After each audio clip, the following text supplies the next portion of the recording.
What's going on, guys? To episode 582 here today for hashtag AskGSM, Tuesday, January 21st, 2025. I'm Graham GSM Matthews.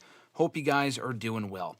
Couple news and notes here before we get going with your questions from Facebook, from X, Twitter, whatever, YouTube as well. A lot of great questions sent in the last week that we'll be getting to answering. If you're joining us live, first of all, thank you. Second of all, if you want me to answer a question here from the chat, please do so by sending it in the chat as it says down below. I'll be sure to try to get to it at some point. A couple things to address here. First of all, I think I may have fixed the mic issue. We're still trying to get familiar with the whole live streaming thing. So I think I may have fixed the mic issue. Not that the mic was awful before, but at least I noticed a distinct difference between the mic quality, like me talking now, and I don't have the mic right in front of me. The last couple videos I have, when I did the video yesterday that I put up, the new Wrestle Rant Ranks video, cheap plug, check that out, by the way, breaking down the forgotten foes that Penta should face in WWE, it sounds like I'm talking over Zoom. The audio quality, it's very slight, but it sounds like not as, amplified as it should. And even with the mic in front of me, it sounded like that. And it only sounded like that for whatever reason, because I talked about this in the last couple of weeks. The USB hub thing that I use, I think, weird, like the quality was weird. So we went out to Staples. I say we because Alexis is here in the chat. And we got this from Staples, a USB 3.0 thing. This actually did not work. The audio quality is the exact same with this, with my microphone and camera plugged into it, as it would with the USB 2.0. So we actually got to go back to Staples, Alexis. There's a news item for you. We got to go back to Staples this weekend and get it returned, which they said I could within 2 weeks. I'm leaving for the Rumble next weekend, so I have to do it before I leave. That being said, the audio quality should be better. We'll try it out with Mr. Marceau on Thursday. I tend to have him call on my phone. We talk over the phone. I record it through my mic. Hopefully it works when we talk on Thursday. And, I could always call him on my laptop and have it hooked up that way. We'll see. Because I know in some of the previous Wrestle Rant radios, you could hear him just fine last week, but my audio was fucked up. It sounded like that my quality of my microphone was off. And then the weeks before that, you could hear me perfectly fine, but not him. It kind of cut in and cut out. So I hope it's fine now. So that is one thing. I'll pull up the chat here. Yes, field trip to Staples. Yes, we definitely have to take a field trip to Staples, Alexis. Second thing as well, if you probably noticed in the intro and the outro, which I'll put up at the end of this video, there's no music. For whatever reason, I realized when I do the intro, I'll keep the intro video. But when we do the intro video, the last couple times I've done it, even though that music that I use, which is the same song I use as the Wrestle Rant radio intro, just without the actual introduction, like the voiceover and shit, for whatever reason, it gets flagged for monetization. So my videos get demonetized when I use that song as the intro/outro song. But when I used it for the Wrestle Rant radio videos with the voiceover, it's perfectly fine. Maybe because it just recognizes the song because there's no one talking over it. I'm not sure. But for whatever reason, that hasn't really worked. So I'll try not to use the music. We'll still do a starting stream video and an outro video. Not that it really matters, but just want to give you a heads up. If you watch the video and you don't hear the music that you heard last time, that's just because I muted it so I don't get demonetized for these live streams. But if you want to send in a question to the video, to hashtag AskGSM any week, whether it be this week, next week, whatever week, you could tweet me on the Twitter machine /X at WrestleRant with the hashtag AskGSM. Be sure to also find me on Facebook at facebook.com/Graham.GSM.Matthews. Drop a comment on the post. I usually put up on Tuesday nights, if not on the wall itself. I'll be sure to include your question in next week's video, as well as if you drop a comment on this very video. If you drop a comment on this video in the comments section, if you're watching live, probably after the fact, obviously, I'll include your question in next week's video. And there's also a place on the Facebook page to include your question on the wall itself if the post isn't up, but it usually is. It's definitely the voiceover, Alexa said. Maybe YouTube has copyright-free music. Maybe they do. Maybe that's something that you and I can look into because I don't know how to navigate that myself. That is copyright-free music. That's the thing. I use that song for the Wrestle Rant radio intro because it is copyright-free music. That's why I didn't get demonetized for the other videos that I put the song in with the voiceover because it's supposed to be copyright-free. For whatever reason, YouTube doesn't agree with that when there's no voiceover, so I don't know. Maybe there's different music that we could use for the intro and outro of the streams, but Wrestle Rant Radio theme song will remain as is because that intro is fucking awesome. But that's really about it, guys, as we get into the questions here. If you want to join in live, send in a question, all that stuff, greatly appreciate. A lot of great questions already sent in already.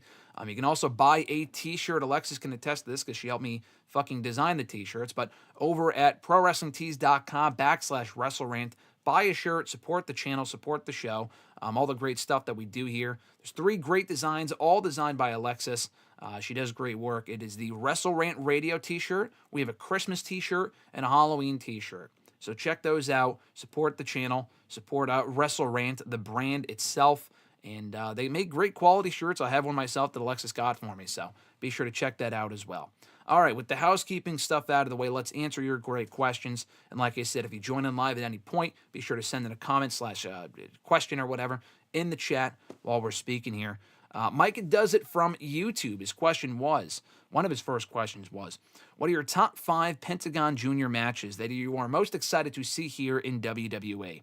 Well, I mentioned this a moment ago, but cheap plug, check out my video from yesterday here in the channel, Wrestle Rant Ranks, ranking 5 forgotten foes of Penta from TNA, Lucha Underground, AEW, that I would love to see him run it back with in WWE. And I won't spoil the list, but number 1 on that list, I mean, I'm spoiling fucking number 1, but the rest of the list I won't spoil. Number 1 on that list is Rey Mysterio. They had a pretty memorable match in Lucha Underground many years ago. Worked well together then. Obviously, both guys are a lot older now than they were at that point, specifically Rey Mysterio. He's, I think, already well over 50 years old, or he is 50 years old, but he can still go out there and have a lot of fun matches. So I would love to see Rey Mysterio and Penta run it back in WWE. That, to me, screams like a WrestleMania match. That is the perfect WrestleMania match to do. So I don't know if they'll actually do that at some point. I think it'd be perfect, especially if they went to Mexico for a PLE. Oh, my God, that would be perfect. Penta and Rey would be awesome.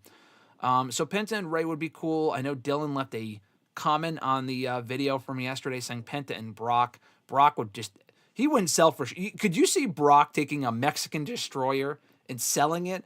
Fuck no. So, I mean, yeah, in theory, it would be a fun match in like 2K24, 2K25. But in real life, I doubt Brock would sell for shit for this random fucking luchador that he's never even heard of before. So, I mean, maybe. I mean, there's a slight chance, but I highly doubt it. In the year 2025, that's probably not happening. So that's assuming Brock's even back anytime soon. But as far as other opponents, you know, Cody Rhodes, Punk, there's other people, you know, that he's had history with that I would love to see him run it back with in WWE. Also, to be sure to drop a like on the video. I would greatly appreciate that as well. Support is awesome. Greatly appreciated. But yeah, as far as opponents and stuff like that, I'm just trying to think of people currently on the WWE roster. I mean, Rey Mysterio is honestly the only one that really stands out to me. Really, anyone from Raw or SmackDown or NXT currently in the roster, I think up against Penta would be cool. I mean, we got fucking Penta and Pete Dunne last night in a really fun match. Him and Chad Gable didn't come completely out of nowhere. We kind of knew it was coming before Penta debuted. They had advertised the mystery opponent, blah, blah, blah. And that was fucking awesome. And that was a really great match. The Pete Dunne match wasn't quite as hot, but it was a really good match last night. So put Penta in there with anyone and everybody. But as far as like the top names, I don't really see him working a full-fledged feud with someone like a CM Punk. I had said that in my Penta video on Monday. Another spoiler. But I think that would be fun.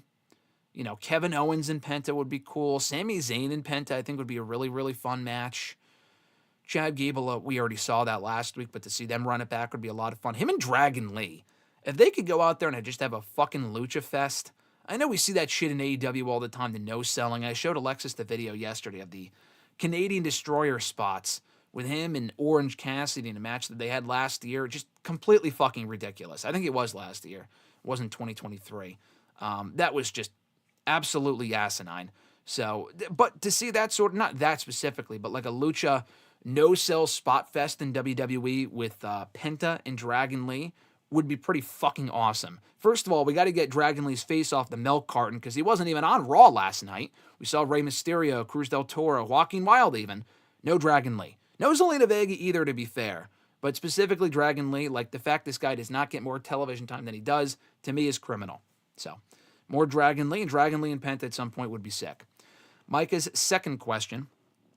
Why do you think The Rock was never able to take his acting, or the Miz rather, I said The Rock. The Rock is in the question. Why do you think The Miz was never able to take his acting career to Hollywood like John Cena and The Rock. Millennial Noob joining us now, saying good morning. Thank you for joining us, Noob. Always appreciate your presence in the chat and just joining us on these videos and sending in great questions.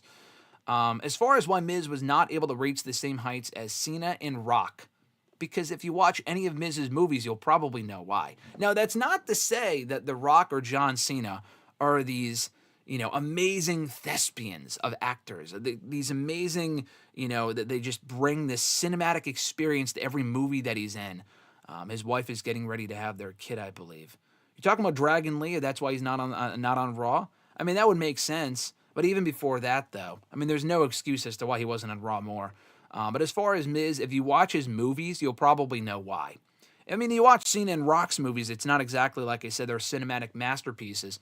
But it's John Cena and The Rock. They're just infinitely bigger stars than The Miz is, ever was, and ever will be. I've seen a lot of Miz's movies, actually. The Miz has less charisma. The Miz is great. I love The Miz. I love interviewing Miz. He's a great dude. But, I watch his movies. I've seen The Marine 3. I don't know if I've seen The Marine 4 and 5, but I've seen The Marine 3. I've seen a few of his Christmas movies that he's done. Santa's Little Helper, Christmas Bounty. They're all fucking mid-movies. And obviously, sometimes a mid-movie can make an acting performance worse. I get that. The Marine Battleground, Richie says, is a cinematic masterpiece. I can't say I've seen it, though. I stopped at 3. You know what the funny thing is? I've never even seen The Marine 1. Kill me, I know, I get it, but I should be shunned for that. I've only seen The Marine 2 for Ted DiBiase, who was the Marine in that movie. I've seen The Marine 2 for Ted DiBiase, and I watched The Marine 3. I haven't seen the other one. I've seen a lot of the Miz movies, actually.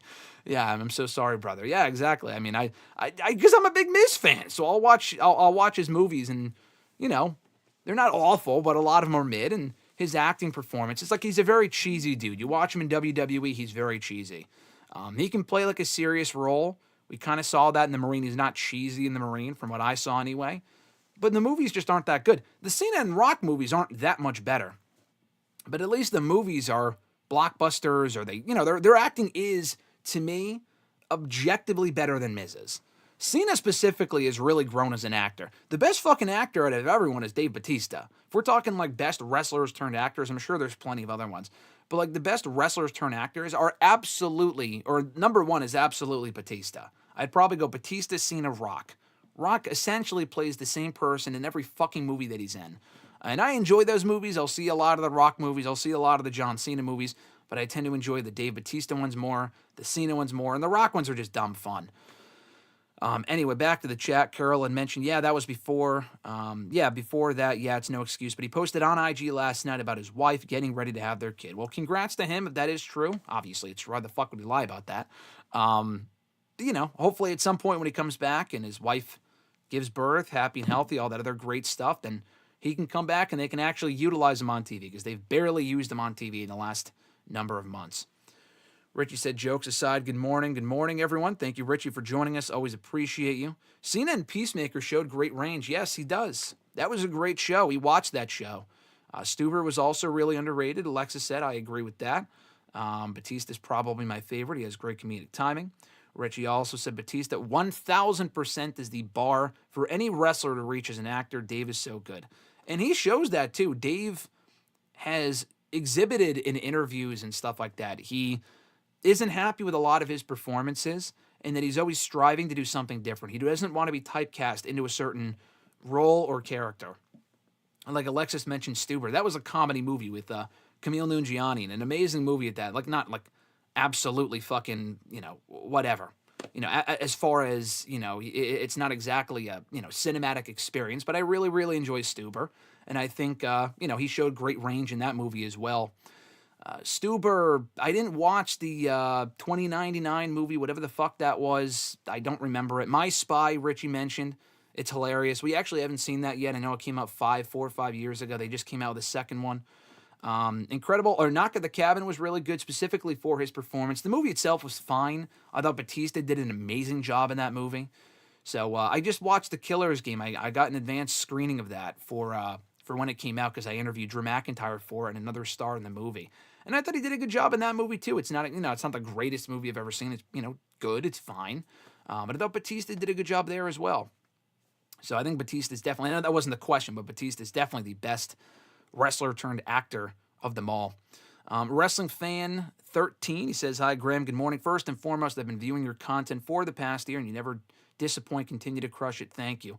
Hey, listen, thanks a lot for joining us, Wrestling Fan 13. I appreciate you saying that. I appreciate the support. Thank you so much for checking out the content and joining us here on the stream and sending in that comment. So I appreciate it. That makes my day. But yeah, if you like what you see here as far as the questions that we do, and or rather the answers that I give to your questions and all that other sort of shit, there's plenty of other content here on the channel. I do reviews for all the shows, written reviews over WrestleRant.com, articles, obviously, all the videos. 4-hour stream, we'll see about that, Richie. I'm not exactly sure. But yeah, we'll find out in due time as far as Cora Jade and TNA. That was the question from Watermelon Salt. They said, thoughts on Cora Jade in TNA. I thought it was a cool cameo at Slammiversary, or not Slammiversary, Genesis on Sunday. They kind of foreshadowed it when Masha Slamovich was at NXT last week, so it was expected. But got a good reaction. Cora Jade's not really doing shit right now in NXT. She just, not finished, but is having a feud with Kalani Jordan, who I think she beat last week in that same match where she was being scouted by Masha. So I think she's a good fit currently in TNA, and she can challenge Masha for that championship. Now, maybe I could see them doing Masha and Cora Jade at the Against All Odds show or whatever's next in February. Their next pay-per-view is Rebellion, and that's in April. That's the Los Angeles show. Could they hold out 3 months and doing Cora Jade and Masha? Probably not. Honestly, I think there's a better chance we see Cora and Masha at the NXT Vengeance Day show. There's a very real chance on that show. I don't know if Julia is going to defend the championship on that show. Probably not. But there's a very real possibility on that Vengeance Day show. We get Cora Jade and Masha for the TNA Knockouts World Championship in Roxanne Perez versus Bayley. What a fucking alternate universe that we live in, that we would be able to get graced with such a card, specifically for those two women's matches alone. Or Fallon Henley versus Shotzi for the NXT Women's North American Championship. They actually, I think, are doing that in Atlanta, not this week, but next week in NXT. So maybe then they'll say Fallon Henley versus Stephanie Vaquer for the championship at Vengeance Day. But either way, I would love to see, more of the working relationship with WWE and TNA and on both sides. 4-hour stream, like I said, we're definitely not doing that, but I guess we'll see where the day takes us. Wrestling Fan 13 also said, with the new TNA WWE relationship partnership, will it strictly be exclusive to NXT, or will the WWE main roster be involved at some point? We talked a little bit about this on the WrestleRant radio stream last week. I don't really expect WWE's main roster to get involved at all. What I do expect is for TNA to have a presence at the Royal Rumble. I think there's a very good chance that we see TNA in the Royal Rumble, specifically with Joe Hendry. I mean, it kind of writes itself. Joe Hendry already had the exposure in NXT as the TNA World Champion, and he just shows up in the Rumble with the TNA World Championship.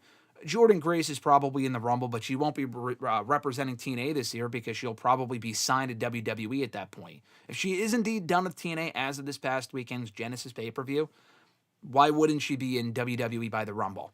That would just make the most sense. But as far as the main roster getting involved, it would be fucking awesome. I mean, he's got to get cleared first and be healthy and whatnot. But we have to see at some point AJ Styles in TNA. If we do not get Ready to Fly one more time, or even Evil Ways on, I would take Evil Ways, but I think if anything, if he were to go back to TNA, it would be Get Ready to Fly. If we can get one more match, one more appearance from AJ Styles in TNA, that would be incredible. So hopefully we get it. And not only that, but that could kind of transition. I say this, but AJ said he already wouldn't do this. I was going to say we can get one more AJ match of his in TNA. AJ Styles, that is, obviously. And then he can go into the Hall of Fame. But he even said last year that they asked about, AJ going into the Hall of Fame, TNA did. And they turned it down because I guess he feels that he doesn't want to go in while he's still an active performer, which totally makes sense. But still, that should not stop him from going back to TNA at least one more time. I think a lot of people forget AJ's towards the end of his career. He doesn't have that much longer left. And when he's done with WWE, I doubt he's going to TNA for one more run. Like, this is it. I think if he was going to go to AEW, he probably would have already done that. Never say never, but I feel like that was going to happen. It would happen years ago. But yeah, I know your question wasn't about AJ, but your question was about the main roster being involved in the working relationship. Raw and SmackDown don't really have anything to benefit from TNA being on their shows. They already have a big enough roster, and there's a lot of people they're not doing shit with on both brands. I know they have 2.5 hours to fill on Mondays. I say 3, but it's not really a 3-hour show. Raw last week was 2.5 hours. Raw this week was 2.5 hours. SmackDown last week was 3 hours. So, I mean, they have a lot of time to fill between the two shows. NXT needs the working relationship more. Their men's division, we said it last week, is fucking depleted on Tuesday nights. They could use a lot of the NXT, or rather the TNA talent on NXT, working with them, and regardless of what it entails exactly. But yeah, I don't really think the main roster will be too involved in it. They don't really need to. But if we could get at least one main roster cameo in TNA, dude, a John Cena fucking appearance in TNA would be awesome. And we'll get to that later. That was actually the next question. But I'm going to go through the chat real quick, and then we'll get to the rest of the questions that people sent in previously coming into this video. But the John Cena TNA appearance would be fucking wild. Alexis said, what are some matches that you would show to someone who hasn't watched wrestling since the Attitude Era? I mean, number one would be Shawn and Taker. That's the most obvious answer from WrestleMania 25 in 2009. John Cena and CM Punk, but not only the match itself for Money in the Bank 2011, but the video package. You know, the thing is, matches are only going, in my opinion, matches are only going to sell someone so much on pro wrestling. You need the complete package. You need the context. You need the video package. You need the promos. You're not going to show someone fucking 5 weeks of Raw before showing them a match at a pay-per-view. But a video package goes a long way in kind of catching someone up to speed as to what they missed. There's a lot of people that only watch the WWE PLEs and don't watch the regular shows, Raw and SmackDown, or don't really tune into the regular stuff, but they will watch for WrestleMania. That's why the video packages, for much as we complain, is, they're taking up too much time with the video packages and the entrances. That is the sort of shit that sells people on pro wrestling more than the moves itself. The moves are awesome and people will like, the action and whatnot, but it's the story. I mean, there's wrestling everywhere. AEW does great wrestling in spades. They have that in spades, but it's the story that really sells someone. I mean, the story alone of Taker coming up from hell, Shawn Michaels descending from heaven. I mean, that alone would sell someone on that match, let alone like the whole streak thing and whatnot. All that shit is great. Cody Rhodes, honestly, another one. I know this is a recency bias, but Cody Rhodes and Roman Reigns at WrestleMania. You tell them, yeah, Roman's been champion for 4 years. Cody lost last year. This is his last shot. Then you have the cameos from The Rock, John Cena, The Undertaker. If they haven't watched since the Attitude Era, they clearly know who those people are. So you have those people interfere, and people will watch that match and say, holy fuck, like I saw people reacting to that match that either do not watch wrestling or have not watched in a long time. And we're talking about it because it's like, holy shit, what the fuck are these guys doing here, blah, blah, blah. So, yeah, those are a few matches. I know those are matches from like the last 15 years, but, I wouldn't show them anything from fucking 2018, 2019, I'll tell you that much. Maybe stuff like the Kofi Mania thing, that was cool. It depends on who you're showing it to and what they really kind of, latch onto and what they connect with. But those are a few matches that come to mind. The WWE TNA working partnership is insane. I agree, Richie. Watermelon Salt said TNA and WWE would love to see Tessa Blanchard and Hulk Hogan team up. Could you imagine Hulk Hogan managing Tessa Blanchard? Dude, that would be insane. Hulk Hogan, the funniest thing about that Punk promo last night? When Punk fucking buried him and said, I'll throw your dusty ass over the top rope. That got a bigger pop from the crowd when Punk was, during the Punk promo than anything else he said. He mentioned Sami Zayn. He mentioned Roman Reigns. He mentioned John Cena. He mentioned Seth Rollins. But the biggest pop of everything he said was saying he would throw someone who was not wrestled on TV. And God forbid we get fucking Hulk Hogan in a Royal Rumble. I mean, fucking shoot me. But if that actually were to happen, I mean, it's not actually going to happen. But like, just the fact that he even said that and that got the biggest reaction was incredible. And also, just for the record, I did say it was a factor. I'm not saying it was the entire reason. Like, oh yeah, they were in a blue state for that Raw Netflix show, and they were in California, and that's why I got booed.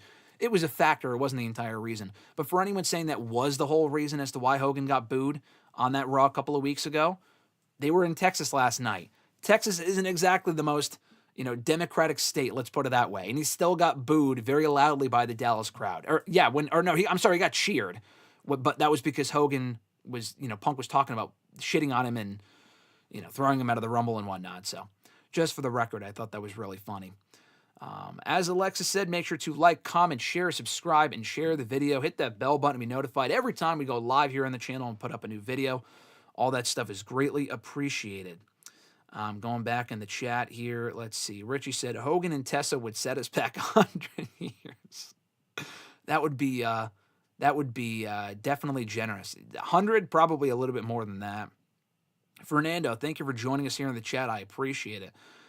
They had mentioned Jordynne Grace is going to win the Rumble and challenge Rhea. I don't think that's going to happen, but she's a dark horse. I said that like fucking 6 months ago. I wrote that in an article like early favorites to win the Rumble. I said Jordynne Grace because Jordynne Grace by this point would be a free agent. Reportedly, she is now a free agent. Jordynne Grace could absolutely not only be in the Rumble, she could win the whole fucking thing. Her and Rhea at Mania would go hard. There really is no obvious opponent for Rhea Ripley at WrestleMania. And I'll take Rhea and Jordan at Mania over Rhea and Becky again any day of the week and twice on Sunday, especially if it's WrestleMania Sunday. Hashtag fire Tessa Alexa said, Richie said, AJ Styles versus Joe Hendry right now. I saw what Joe Hendry said about wanting to face John Cena. I'll get to that in a second because someone asked me a question about that in the document. But I don't think we get AJ and Joe, but hey, get ready to fly versus the Joe Hendry believers would be pretty fucking cool. Millennial Noob says, what are your thoughts on PCO quitting TNA after destroying the TNA Digital Media, the TNA Digital Media Championship, easy for me to fucking say, I guess, at the GCW Hammerstein show? I honestly still have no idea what's going on with that. What the fuck even happened there? So apparently that was not a work. Apparently when PCO went into business for himself and he destroyed the championship, and I guess the latest report was that his TNA deal expired late last year, but they were going to have him come into the tapings on Thursday to drop the championship. So if he's not under contract, then why the fuck did they still have the championship on him? And also, who gives a fuck about the Digital Media Championship? So the fact that he destroyed that belt doesn't really matter. Why would PCO even do that? I don't know. I mean, the report had indicated he might have been frustrated over the fact that they didn't re-sign him. So that was their decision. It made it sound like PCO just was leaving. PCO also said on Twitter, I could not stop laughing at this.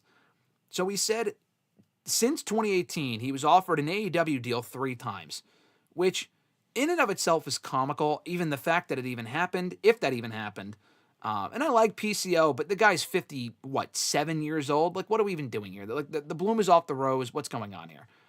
But honestly, like, I hear that, and it's not that unrealistic just because at one point he was very popular. And 2, if you look at AEW's main event scene right now, Adam Copeland, Chris Jericho, Jeff Jarrett, Dustin Rhodes is back on TV. Jon Moxley is like the youngest one of the bunch, and he's almost 40. What are we doing here?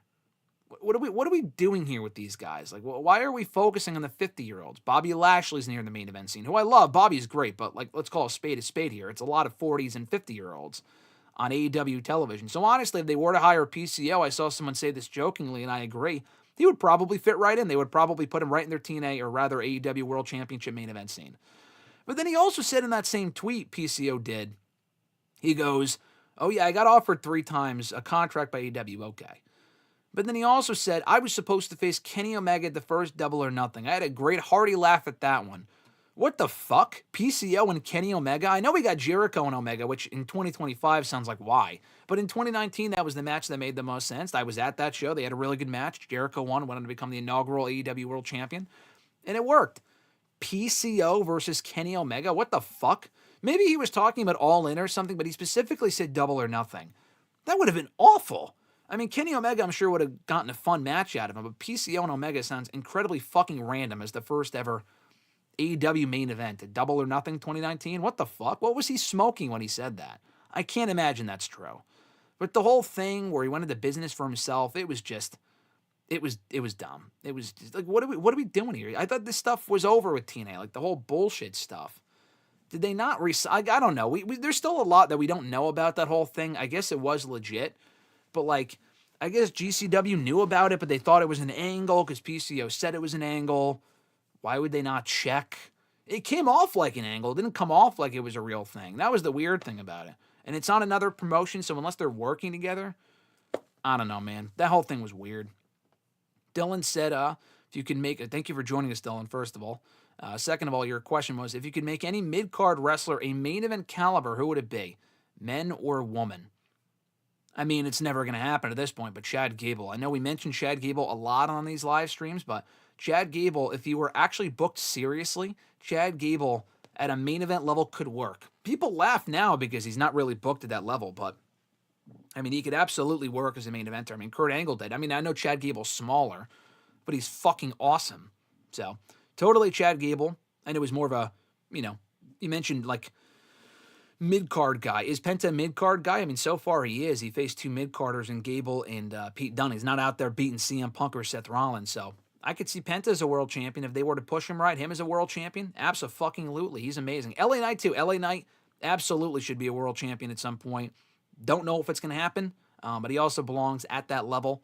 For the women, I mean, Lyra Valkyria, I think at some point, she's technically a mid-carder because she's the IC champion for the women, but I could see Lyra as the main women's champion at some point in either show. She's really good. Chelsea and Meechin are also good. Are they like world championship caliber? Probably not. I'm trying to think. Definitely not Zoe Stark. Sheena, we're done with that at this point.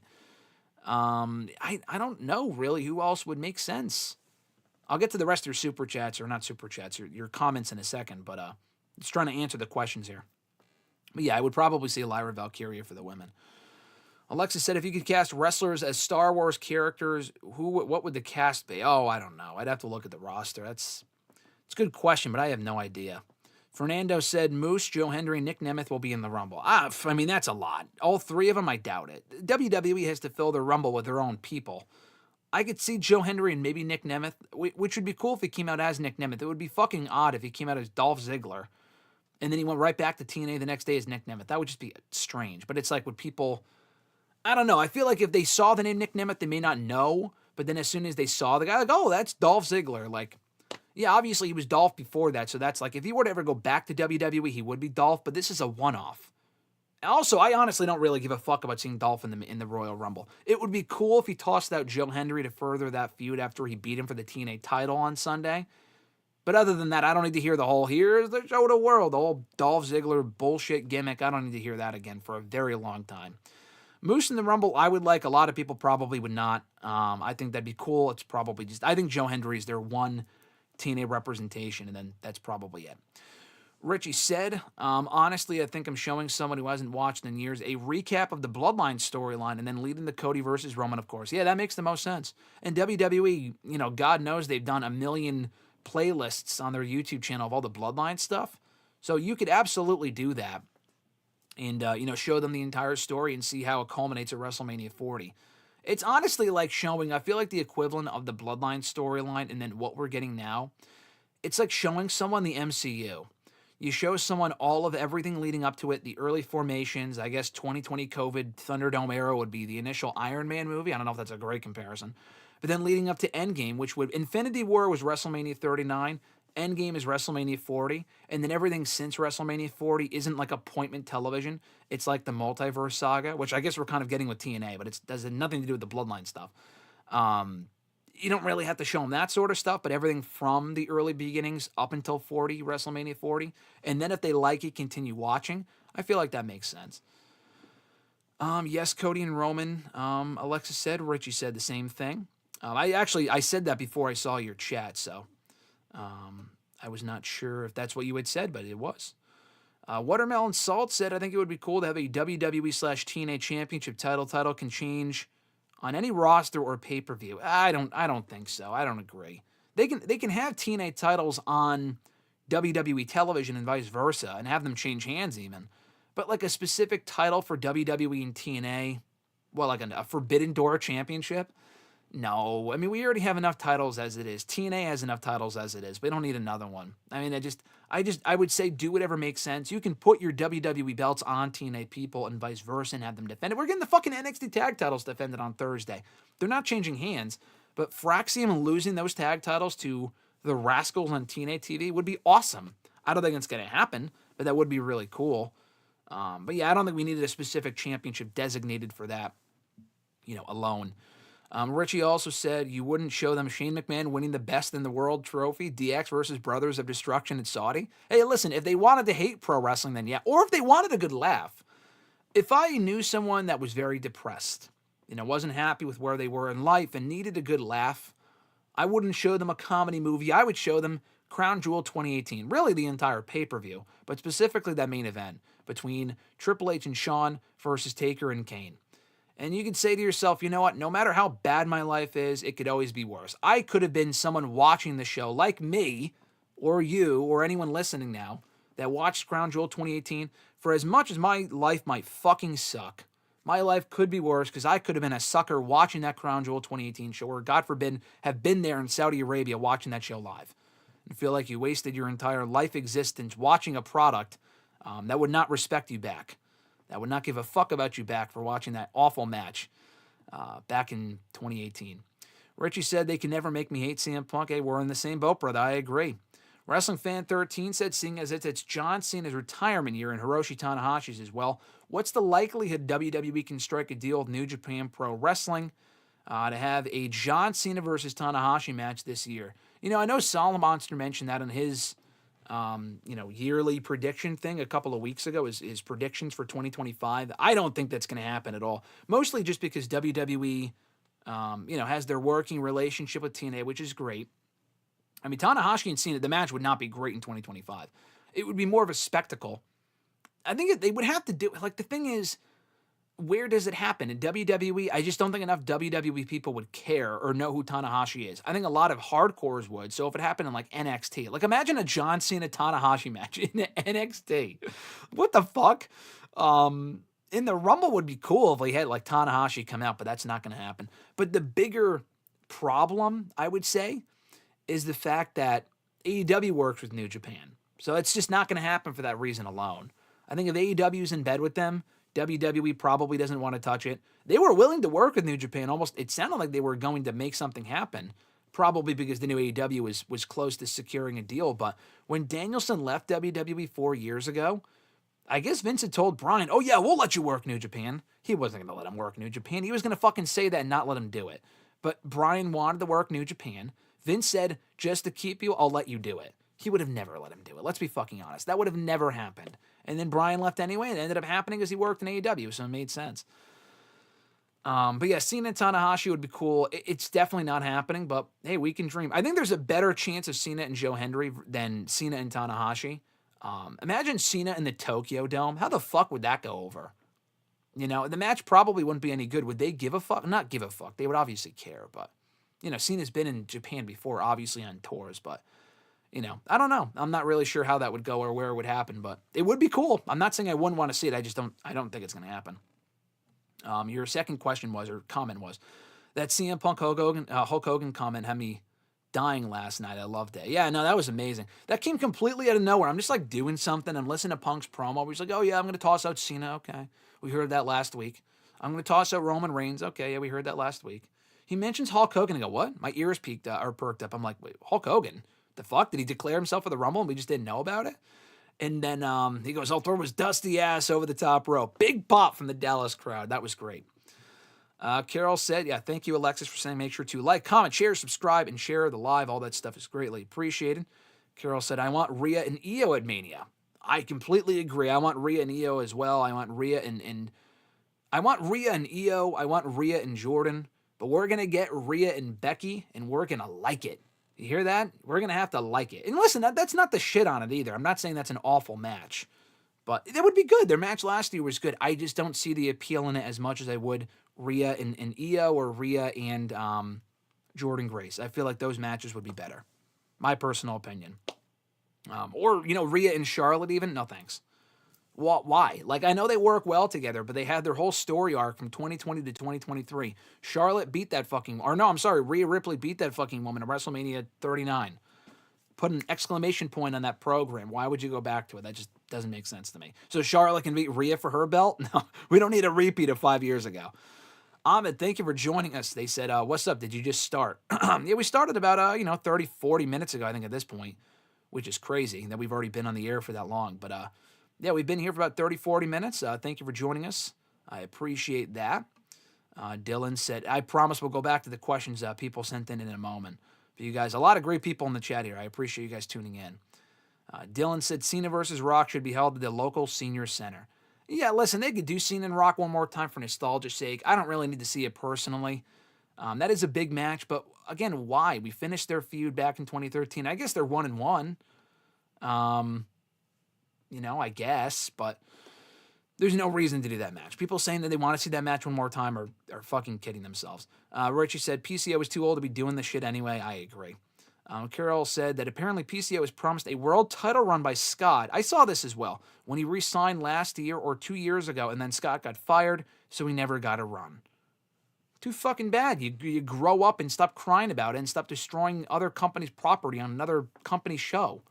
Makes no sense. If that was legit what happened and TNA did not know about that, that's just fucking dumb. Who the fuck is going to hire this guy anyway? Where is PCO going to go in 2024? NWA? Honestly, he would probably go to MLW. Just the hardcore shit that they do all the time, and it's just a lot of it is garbage. And I like MLW, but they do a lot of hardcore shit, and a lot of it is just trash. I could totally see him going to the MLW brand. TNA doesn't need him at this point. I don't know why Scott would have even promised him a world championship run. Fuck no. I like PCO. He absolutely should not be a world champion. He works one hardcore style. He's a one-trick pony at this point. It was cool a couple years ago. He can have fun matches. Him and AJ Francis had a fun match at Slammiversary. Him and fucking Matt Cardona had a fun match at Bound for Glory. But they're all garbage matches, like all hardcore matches. You can't have like a regular match that's interesting.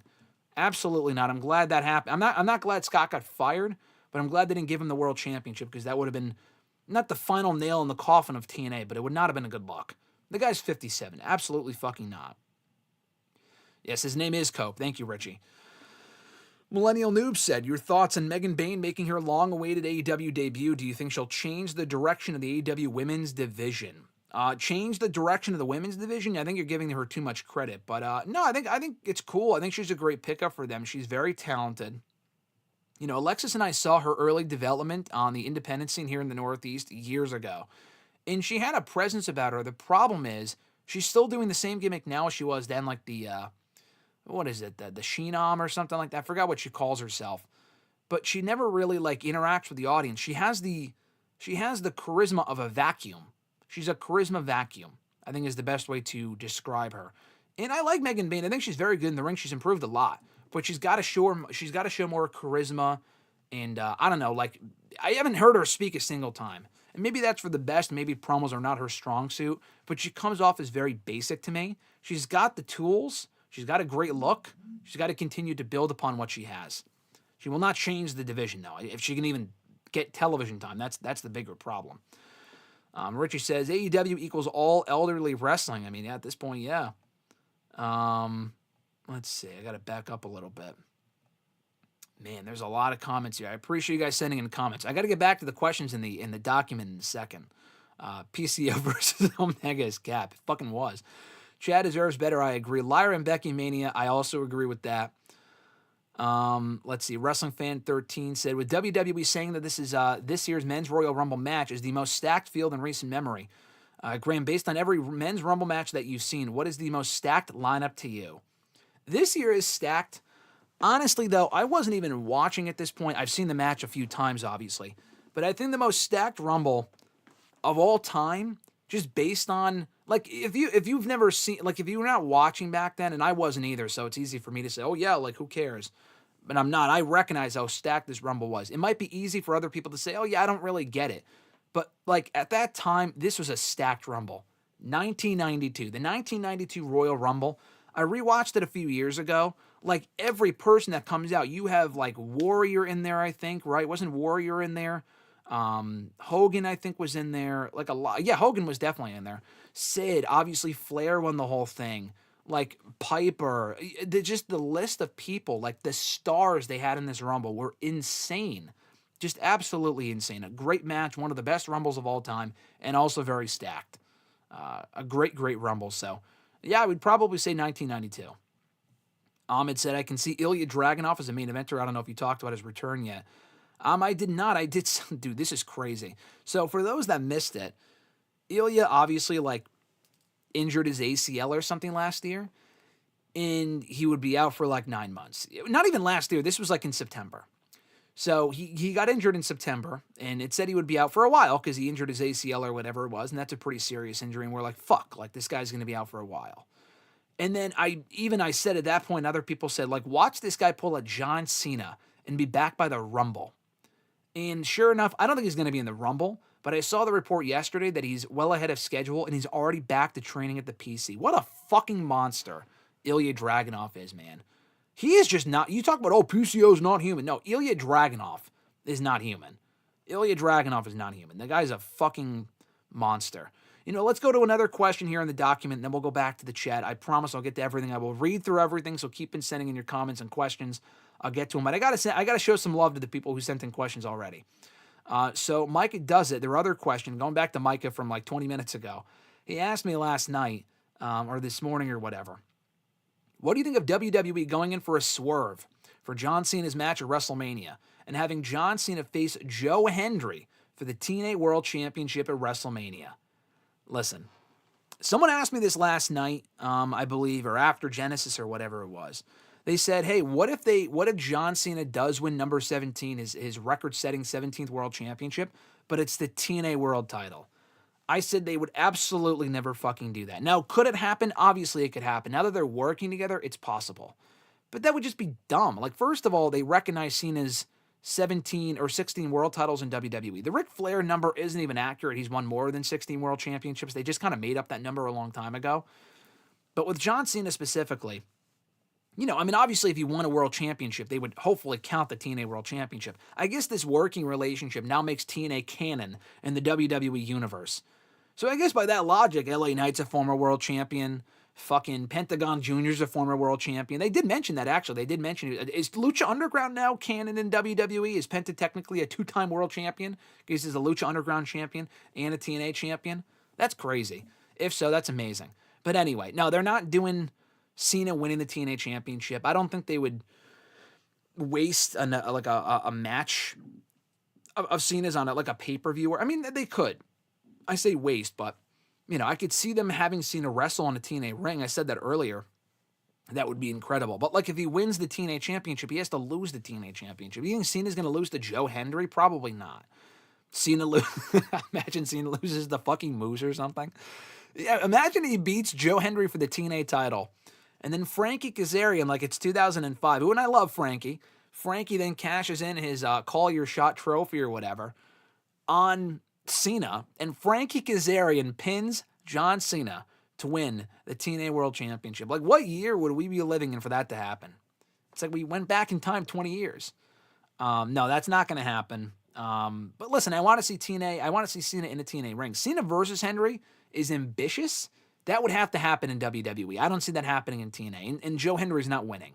I don't think Cena should beat Joe Hendry on TNA television. It's not exactly a great look for TNA. But you could feed John Cena like Moose or something, Eddie Edwards, whatever, someone that can easily absorb the loss and not look like a loser. One more Cena and Nick Nemeth match, a Dolph Ziggler match, would be cool. In a TNA ring, that would be really cool.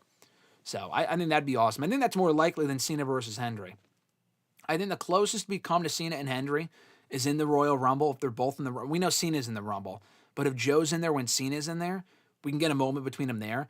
I think it's more likely that we could see a John Cena, Joe Hendry team against like the System or something, Moose and Eddie Edwards, or Eddie Edwards and Brian Myers, whatever. I think that's more likely. It's not going to happen, but it's more likely. We'll finish off with this YouTube question, and then we'll get to the Facebook questions. I'll run through the chat after this next question, though. Jordan B says, also from YouTube, if Jason Jordan hadn't had that major neck surgery in 2018, do you think he could have been a main eventer in WWE? No, I don't. I think Jason Jordan was always very good. I think he was just starting to find his footing as a heel, as a character, as a personality when he got hurt back in 2018. I never saw him as a main eventer. I think Gable has that potential more than Jason Jordan did. Jason Jordan was always very average as far as like his promos were concerned. And he was a good wrestler, but I feel like Gable was always like the real breakout star waiting to happen from that tag team. So something just popped up on my laptop about outdated drivers or some shit. Hopefully that's not affecting the audio quality. But anyway, yeah, no, I don't think Jason Jordan would have ever been a main eventer in WWE. I think he could have absolutely been and would have been a mid-card champion, but I do not think Kurt Angle's illegitimate son was ever going to get beyond a certain level in the company. We'll never know, obviously, but I just didn't really see that happening. Back to the chat here for a moment. Alexis said, thoughts on any books that you're reading at the moment? I'm trying to get to the Becky book. I'm trying to find more time to read, and the Becky book is great. I got it over a year ago, and I've only marked or I've gotten through like 50, 70 pages or something, but it's actually right behind me on that table. I want to finish it. I'm in the middle of like 5 different books at the same time. I have the Mox book from like 4 years ago. I started that, still have to finish that. A bunch of books. Michael J. Fox book I started years ago, haven't finished. I'm a big finish the story type person like Cody. To steal Cody Rhodes' catchphrase from him. I would like to finish that shit, but I got to get through them first. So I would recommend the Becky book. So far from what I've read, it's very, very good. Richie says, screw it, Johnny Gargano as Luke Skywalker. Hey, that's not a bad casting at all. Not a bad one.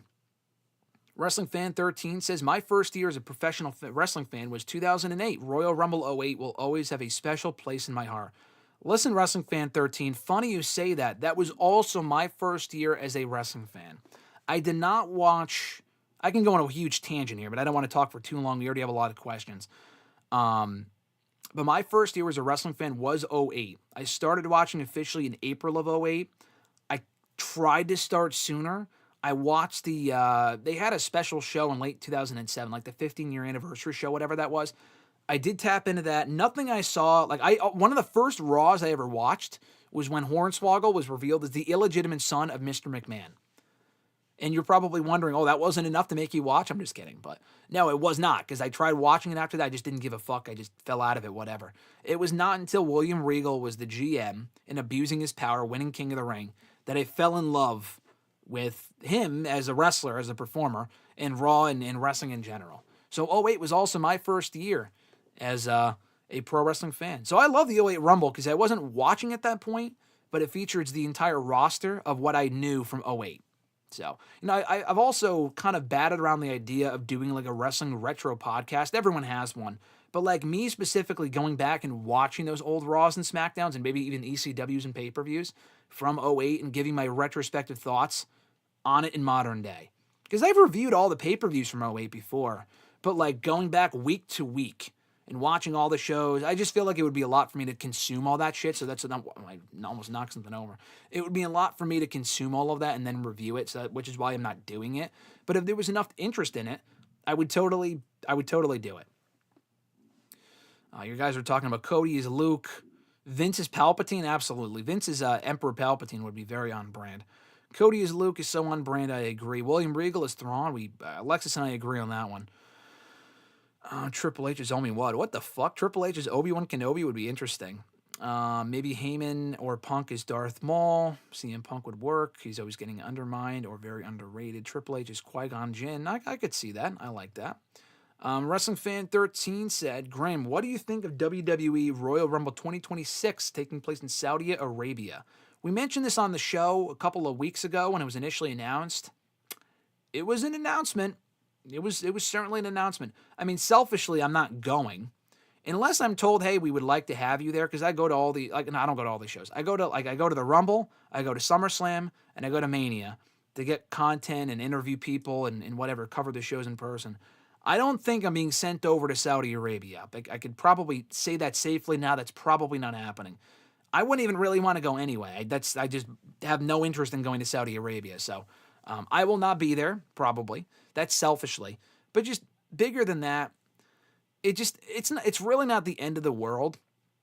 But it's like, it starts with Rumble. I mean, it started with the other shows, really. It's already started. But like, then they're going to want a WrestleMania. It's like, I don't know, man. Like, I just feel like there's other countries that should get it first. Nothing against Saudi Arabia itself. I'm sure there's a lot of amazing fans there. I'm sure we might have fans that listen to the show and check out the content that are from Saudi Arabia. Nothing against the people of Saudi Arabia and stuff like that, but it's still very much a backwards country with some stuff that they're still doing. There has been progression, but there's still, even today, a lot of, like, the fact that women can't wear the regular gear on these shows. I mean, they're showing more. I say showing more. There's no skin, but, like, they're not wearing baggy T-shirts anymore, so that's a positive. But the fact it's still like the way that it is, I know it's also a culture thing too. I don't want to get too much into it, but just not a fan. I'm just not a fan. I would rather see England get a Rumble. Like I just the crowds itself, the crowds for these Saudi shows are good, and they pack these buildings. But just I don't know. No one has ever said, "Oh, the hottest crowd WWE's ever had is Saudi Arabia or Jeddah in Saudi Arabia." No one has ever said that. They wouldn't even crack the top 5 or 10. There are better cities in the U.S. and better countries. It's not even like, oh, we need it in the U.S. thing. I would love to see England get another pay-per-view or a Rumble or something. Paris, I know Nick Khan said, the other Khan. Nick Khan said the other day that they're going to get a PLE there at some point this year, I believe, which is cool. You know, Germany getting that show, the Bash in Berlin show is cool. Puerto Rico, not a country, obviously, but them getting Backlash was cool. Mexico would be cool. Canada gets a bunch of shows. They're getting Elimination Chamber. Nothing against Saudi itself, but just it's very backwards still, and I just feel like WWE bringing the Rumble there, selfishly, it's not going to make for the best environment. Like a big legend comes back, are they really going to give a fuck or know who they are? I don't know. I mean, maybe I'm not giving them enough credit. I'm not sure. Just not a fan, personally. But maybe we'll watch the show and it ends up being a great show and it doesn't matter. So it's hard to say. Richie said, Bannock Crown Jewel 2018 is not canon to WWE lore. That was a what-if episode. I agree. Got to back up here. Fernando said, the North will get back together on NXT. I could see them reuniting for a one-off. I don't think they join the tag division. I don't. I think Ethan Page is just established as a singles guy. I don't think they would just put them back together as a full-fledged team. Could they be allies as heels? Yeah, that's possible. I would love to see an Ethan Page-Josh Alexander feud, because they never really had a feud. Ethan Page just kind of left out of nowhere in late 2020 for AEW in 2021, so we never really got... I don't know if we ever got that Josh and Ethan Page match. I don't think we did in TNA. I think Ethan Page had that fucking Karate Man match that was awful against... I don't even remember who that was against. I think it was against himself or some shit. I don't know. It was dumb. So we never really got the formal breakup, and then Josh went on to become a big star in TNA in the years that followed. Jordan Grace versus Chelsea, that's what I see happening. I mean, that's a likely card. I think Tiffany and Charlotte is a lock. Charlotte is having vignettes on SmackDown, not on Raw, so Charlotte's totally going back to SmackDown. Rhea and Io, I see Rhea and Becky probably happening, but I would prefer to see Rhea and Io and Lyra and Becky. I feel like those matches make the most sense. Honestly, I don't think we would get 4 singles matches for all the women's championships in Mania. I just don't. Either we get, like, the mid-card belts will not be defended at Mania. I think at least one should be. Either they will not be defended at Mania, or if they are, one of them is bound to be a multi-women match. Because they don't do a women's battle royal at Mania anymore. They did it for like 2 years, and that was it. They've done a couple multi-women's tag matches and shit. So I could totally see Chelsea Green versus a bunch of people, and then Jordan Grace being one of them. Jordan Grace being one of them, and that being the match of Mania. I don't know if Jordan Grace wins, but she could be showcased in a multi-women match for sure, a multi-women's match. Fernando said when Phoenix, you spelled Phoenix wrong, so that's why I was confused for a second. When Phoenix finally signs with WWE, should he team up with Penta? Should they team up again or be singles wrestlers? It would be weird to bring in Phoenix and then not, have them interact at all from the get-go. They should be a team when he first comes in. It depends where Penta is at that point. If Penta's already like winning singles titles or on his way to the main event or something, I wouldn't fuck with that by putting him in the tag team division. I feel like that's pigeonholing both of them. They can have them team up, but then continue doing singles stuff. Like WWE has a problem with doing tag teams, but then not branching off and letting them do other stuff. Like Montez Ford and Angelo Dawkins, there is zero reason why they can't go off and do their own thing right now. And then go back to them teaming at some point. Like teaming while also doing singles stuff. What is the issue with that? I think they can do that with Phoenix and Penta, though. They can team up when he first comes in, maybe even win the tag titles, depending on what Penta's doing at that point. But do not forget about Penta as a single star, and do not forget about Phoenix as a potential single star as well. I honestly think there's a lot more to gain with them on their own than there is for them as a tag team. I mean, I want to see them win the tag team titles, because if they win the tag team titles, and they should, they would become the first team ever to win gold in WWE, tag team gold in WWE, TNA, Ring of Honor, and AEW. I think the Hardys were the first, and they held all 3 tag titles in the span of like a month when they were doing the whole Expedition of Gold thing back in 2017. The Hardys were the first to win tag gold in WWE, TNA, and Ring of Honor. Motor City Machine Guns became the second when they won the WWE tag titles recently. They're former TNA tag champs, Ring of Honor tag champs, and now WWE tag champs. But no one has ever won those 3 tag titles and the AEW tag titles. The Hardys almost did. If the Hardys ended up getting that run that they were planned to get a few years ago before Jeff Hardy fucked up and got suspended and left TV, they would have won the tag team titles and they would have made history in that respect. But they never did, and they probably never will. So the Lucha Bros would be the first in that case. And I think that it's a slam dunk at some point. They will win the tag team titles, for sure. And they've also, in addition to that, they've also won tag team title gold in, I think, Crash, AAA as well, definitely. They're the former AAA tag team champions are the Lucha Bros. They're trios champions, but we're talking like regular tag titles here. They're former AAA tag team champions. Never won tag titles in New Japan, I don't think, but they are former MLW tag team champions too. I mean, that's insane. They've won tag titles all over the place. Never an NWA, but that's still a lot of tag titles. And I want to see them make history in that respect as well. Wrestling Fan 13 with Hulk Hogan being all over the promo package for this weekend's Saturday night's main event. Will it impact Jesse Ventura's involvement? I don't think so. I'm not even sure if Hogan's going to come out to cut a promo. It would be funny if Hogan was out there getting booed and Jesse was on commentary shitting on him. That would be incredible. That would be amazing. It's not going to happen, but that would be amazing. No, I think they signed a contract with Jesse, so. And he probably also knew at some point they would have Hogan on one of their shows. He would have been on that show last month if he didn't have a conflict, because Hogan was on that UFC pay-per-view that night, I think. So that's why he wasn't there. But otherwise, he would have been on that show. So, no, I don't think it'll affect Jesse at all. Richie said Ilya Dragunov is no regular man. He is not. He's a monster. Let's see. Richie said any Cena involvement with TNA would do wonders for the company. AEW needs to get their shit together. They definitely fucking do. Yeah, Cena being involved in TNA in any capacity would be wild. Even if he was there to have a quick 2-minute match with fucking the Good Hands. If you don't watch the product, you have no idea who I'm talking about. But like him and Crazy Steve or something, let's say. It doesn't even matter. Just having Cena in a TNA ring. It's not the 6-sided ring, but TNA having John Cena in a match would alone be surreal. Something we would have never fathomed many years ago. It should happen. Will it happen? Probably not. But I would totally do it. Alexis said what would be or what should be the next t-shirt design? Probably a Wrestle Rant radio shirt. We have a Wrestle Rant shirt, not a Wrestle Rant radio shirt. So that's probably the next one. I don't know if we need any more holiday ones for right now. Wrestling Fan 13 said, of the talent who have been signed to the WWE ID program so far, which performers have the most upside in your opinion? To me, Zeta Steel has star written all over her. Brad Baylor, I've had an up-close personal seat to his progression in Northeast Wrestling in recent years. He got signed to the ID program. He's really, really good. He's not like the best wrestler of all time. He's more of like a character. He just has that. I've seen him recently, like in recent matches and shit. He gives me young, cocky legend killer Randy Orton vibes. He'll have to evolve at some point, but for now, that's what he gives me, and he's evolved a lot in that respect. I can't point to any matches that he's had that I would say, oh man, this is a 5-star barn burner. But his character work is really good. Obviously, Kylie Ray is also really, really good. We've known that for a long time from her work in TNA and WWE. Not in WWE, but she's in WWE now, technically through the ID program. But, AEW, TNA, NWA. She's been everywhere. Zeta Steel also has star potential. I've seen her work in MLW.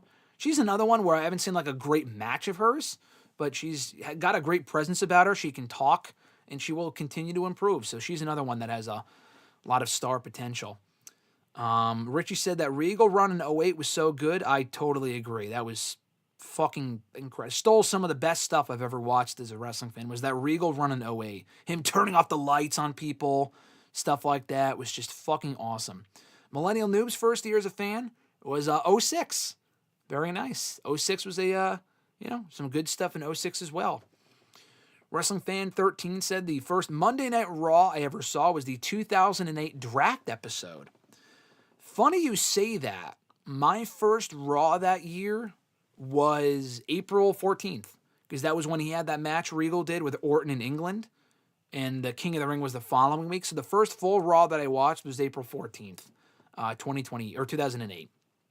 The draft, I remember that show. That show, like the shows in '08 were not great a lot of the times, but they hold a special place in my heart because you obviously grew up watching those shows. So I have a special attachment to those shows. The draft episode was special because that fell on my last day of school when I was in 7th grade. So it was a big deal. Like, it was a 3-hour Raw. That's really cool. Like, we get 3-hour Raws now, and I'm like, fucking kill me. But, like, back in the day, we didn't really get 3-hour Raws, so they were special. We got a 3-hour Raw. I'm like, oh, man, this is so cool. Last day of school. No rhyme intended there. And I may have had a baseball game that day. Maybe not. I don't think so. Maybe I thought I did for some reason. Maybe not. But I got home, and I was super psyched for it. Stayed up late. I wasn't staying up until 11 p.m. at that point when I was a fucking 12-year-old, 13-year-old, whatever I would have been back then. And it was cool. And then I saw the McMahon $1 Million Mania thing. I'm like, oh my God, is he dead? Was that supposed to happen? I bought into it like a mark. I thought it was real. I don't know when I knew that it wasn't real, but initially I thought it was real. I was that kid. Johnny said, thank you for joining us, first of all. He also said, how about 90s pay-per-views? Watching 90s pay-per-views? I've reviewed all the 90s pay-per-views for WWE. Would I go back and rewatch them? Probably not. But I've seen them all and reviewed them all on the Wrestle Rant playlist. It's all here on the channel. Richie said, the Hornswoggle reveal is crazy, though. Surprised that didn't deter you away from wrestling forever. It did for several months. I'm thinking, what the fuck is going on here? Like, what am I watching? I didn't even know who these people are, and I'm seeing this like, the fuck is this? I didn't tune in for another few months after that. Then I tried it again because I was watching all the other shows on the USA Network. So because of my grandfather and because of that, because I was watching Monk and Psych and Walker, Texas Ranger, Burn Notice, all great shows. And I thought I would give Raw a shot, and I really enjoyed it. Johnny said, would you like to see Britt Baker in WWE? I wouldn't hate it, but right now, no. I'll get to that Britt Baker thing in a little bit. Someone asked me a question about it. Hulk Hogan wants CM Punk and Pat McAfee at Mania in a triple threat. Oh, God, no. Could you imagine? Hulk Hogan in any wrestling capacity would be terrible. Millennial Noob said, why is Nia Jax going after Rhea Ripley and not after Tiffany Stratton, who cashed in on her in the first place? Rhea Ripley beat Nia Jax clean last year in Australia. Hey, listen, Millennial Noob. Your guess is as good as mine. Makes no sense. Makes no sense for them to be going back to Rhea Ripley and Nia Jax. Honestly, I just don't really see the point in doing that match again. I think it's a good match. It'll be a good match on Saturday. I don't really see the point, though, in going back to those two feuding. When you have Nia and Tiffany right fucking there. That's a match that you do not do at Mania, but you could do it at the Rumble. You could do it at Chamber. And they still could, but it's like, will it mean as much if Nia is losing these other tag matches? Nia, has she won a fucking match? Or she won last night, I guess. She beat Bayley. But she's going to lose to Rhea on Saturday. So what's the point of her losing to Rhea and then facing Tiffany after that? I mean, we already know she's not going to win, but she's going to keep losing. Very weird. Very weird. I'm not a fan of that at all. It feels like an excuse to give Rhea a one-off opponent for that show. First of all, to fill the card, because it's a contractual obligation to do these shows. And I like Saturday night's main event, but to do it a week before the Rumble was really stupid. Terrible fucking timing. And you can tell just by looking at the card, which has potential, but it's like, does this show really need to happen? Probably not. But anyway, that to me just exposes the weaknesses within the Raw Women's division. They have no depth in that division, so they're just going to feed her Rhea Ripley instead. It's like, okay, that's fine, but at the same time, it's like, are they going to feed Rhea Ripley Nia Jax instead? That's fine, but you can do better than that. If you actually built women up for this spot, you wouldn't have to deal with this shit. Fernando said Penta and Rey Mysterio versus New Day at Mania. Hey, I mean, I would prefer Penta and Rey one-on-one. But as a match at Mania, if you want to get him in a match and Rey in a match and New Day in a match, that's fine. That works for me, brother. Ed said, SmackDown Women's Mid-Card Division, there isn't much options for Chelsea Green to drop the belt, but I believe Jordynne Grace is the perfect person that will have importance to that title because she is a future star. Yeah, I could see that. I mean, there's a lot of talented women on SmackDown. I don't know. I don't know if he would get Chelsea and Jordynne Grace. I know they probably had matches in TNA a couple years ago, and they were both there at the same time. Chelsea was in TNA many years ago, but then when she got released by WWE, she went back to TNA for a little bit. They probably had a match at that point, I would have to think. Maybe not. But either way, it would probably end up being a multi-women's match to get as many people on the card as possible. But Jordynne Grace being involved is great. Regardless, Jordynne Grace should go right to the main roster. Do not waste time in NXT. We've already seen that. NXT doesn't need her. The main roster would need her more. Let's see. Millennial Noob. Which wrestler would you like to see in the WWE ID program this year? I mean, I don't know if he would ever accept it. Brad Hollister is a Northeast guy. I'm going to name a lot of Northeast people because that's just primarily what I know indie-wise. But Brad Hollister is a great dude. He's awesome. Check out his work, Big Bacon. He belongs in the WWE ID program if he would want to be a part of it. Alec Price, I've seen a lot of. He's very good. Trayvon Jordan and Jalen Brandon, I believe his name is. The Waves and Curls, they're a tag team here in the Northeast. They've been on AEW Dark and AEW Television and Ring of Honor TV a bunch. Great fucking tag team. They're awesome. I'd love to see them a part of the program. There's a number of other people, but those are the names that stand out. JT Dunn, he's on the older side at this point. He's been around a long time, but JT Dunn is also great. Don't know if he would want to be a part of it, but he should be. He belongs in WWE. He belongs on a bigger stage, in my opinion. Wrestling Fan said, 13, I went back and watched 2019, early 2020 episodes of NWA Power. I truly miss those days. It's really a shame how the company faded into the distance ever since then. You know what? I don't know if this is a bold statement, but NWA Power in late 2019, early 2020 was one of the best shows going at that point. I was like Alexis was watching. Alexis doesn't really pay attention to much if she's still here. She doesn't pay attention to much wrestling. She'll watch the shows with me. She doesn't watch TNA. She barely watches AEW. She'll only watch WWE when I watch it. But we watched NWA a good portion of those shows at that point. We watched the NWA Hard Times, I think we watched Hard Times, but we definitely watched End of the Fire. And it was a great time to be an NWA fan. Late 2019, early 2020, right before COVID, NWA hit something that was really special. Their roster back then, too, dude, they had Ricky. I mean, you know, because we're talking about it. You watched it, but Alexis is still here. They had Ricky Starks on the roster, Eddie Kingston, Nick Aldis, James Storm, Colt Cabana, Mr. Anderson at that point was still fucking wrestling regularly in NWA. Wade Barrett on commentary, Jim Cornette before that, among other. She's locked in doing something right now. That's why she's not sending in chats. But anyway, the NWA roster was insane. Thunder Rosa, Melina, Allison Kay. Man, I mean, their roster was in-fucking-sane back then. The Rock and Roll Express were still doing shit. Tom Latimer, among other people. They had a really, really good roster. Aaron Stevens, The Question Mark. Those are people that I could just remember. I'm sure there's more that I'm not remembering off the top of my head. LA Knight! LA Knight was there as Eli Drake. He was fucking great, dude. Yeah, NWA was special back then, man. I missed that version of NWA. They have not been able to capture that same magic since then. There's been some decent stuff there since. They just fell off a fucking cliff. COVID hit, and they just kind of gave up. Honestly, like, I watch the shows now, and it just feels like they've given up. Every one of those people is pretty much gone for the most part. But, you know, it is what it is. Richie said, I can't feel my legs. Gosh, I hate Vince. That man has a strange obsession with death. Man, he is fucking weird, man. Wrestling Fan also asked, I'll go back to the scheduled questions in a moment. Wrestling Fan did ask, though, Graham, will you be doing a Royal Rumble live stream or will you be attending the event live? Two things. I am going to be at the show. I will be at the Rumble. I am flying in. For those that have asked, I am flying in first thing Thursday morning. Going to get no sleep the night before, but what else is new? I will be in Indianapolis by midday on Thursday, which is great timing. So what I'm hoping to do, this isn't going to affect hashtag. I'm leaving next Thursday, so hashtag next week will be at the same time, same thing as usual next Tuesday here on the channel. The following week, same time, same place, same day, unless something changes. But next Thursday, which is usually when we record Wrestle Rant Radio, what I'm hoping to do, I don't know if Mr. Marceau can join me at this time or not, but I'm hoping to go live on the channel from the hotel room when I'm there. So I hope you guys can join me doing a Royal Rumble preview, Royal Rumble predictions. Maybe we can watch an old Rumble together on Wrestle Rant Radio. I don't know what the fuck the day is going to bring, but I'm hoping to do the show live from the hotel room next Thursday. So join us for that. Friday will be, I'll be busy all day Friday. I'll probably be at SmackDown that night, hopefully. And then SmackDown Royal Rumble itself, obviously not doing a live stream, but that morning, maybe, I don't know yet. I might be busy Saturday morning. I was thinking of maybe doing a live SmackDown stream, which is what we've done the last couple weeks, but doing also that from the hotel room as well. I probably will have a conflict, so probably not. I'll also be at SmackDown on Friday, so it's just tough. Maybe. I don't know yet. Nothing's really set in stone.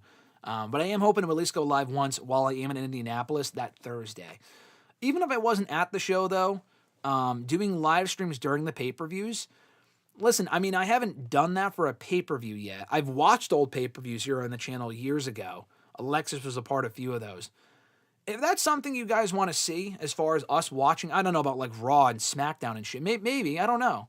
But if that's something you guys want to see, us going live during a pay-per-view and we can all chat in, you guys here now and other people as well, and if that's something you would want to take part in and want to see here on the channel, then I would consider it. If not, then I'm not going to do it. That's something I probably wouldn't do unless you guys really wanted to see it. But the circumstances would have to make sense. Usually it's a no. Usually I'm doing other work and hanging out during the pay-per-views. But it's a possibility for future shows. Let's see. Richie said, Hogan's knees are cooked. That man will never be wrestling be in a wrestling ring ever again. Hopefully not. Johnny said, New Day versus War Raiders and Mania for the belts. I see that match probably happening before then. That's just not a WrestleMania worthy match. You know, I know that would get New Day on the show, but that's just, I like War Raiders that we've seen it a million times. No thanks. Who should Damian Priest face at WrestleMania, they asked. Man, I don't know. I could see Damian in a multi-man match for like the U.S. Championship or something, or the IC title. I don't really know who else he would face. I know he won last week's street fight. That was great. I don't know what else you do with the guy at Mania, though. I really don't. Currently, I'm not sure. Anyone but Balor. Let's put it that way. Keith Youngblood, Richie says, Keith Youngblood, if you're not familiar, also great. I would love to see him in the ID program. Richie said, I'm surprised GT Down hasn't been picked up yet somewhere. So much talent still on the Indies. I agree. A lot of talent on the Indies. Great time to be a wrestling fan.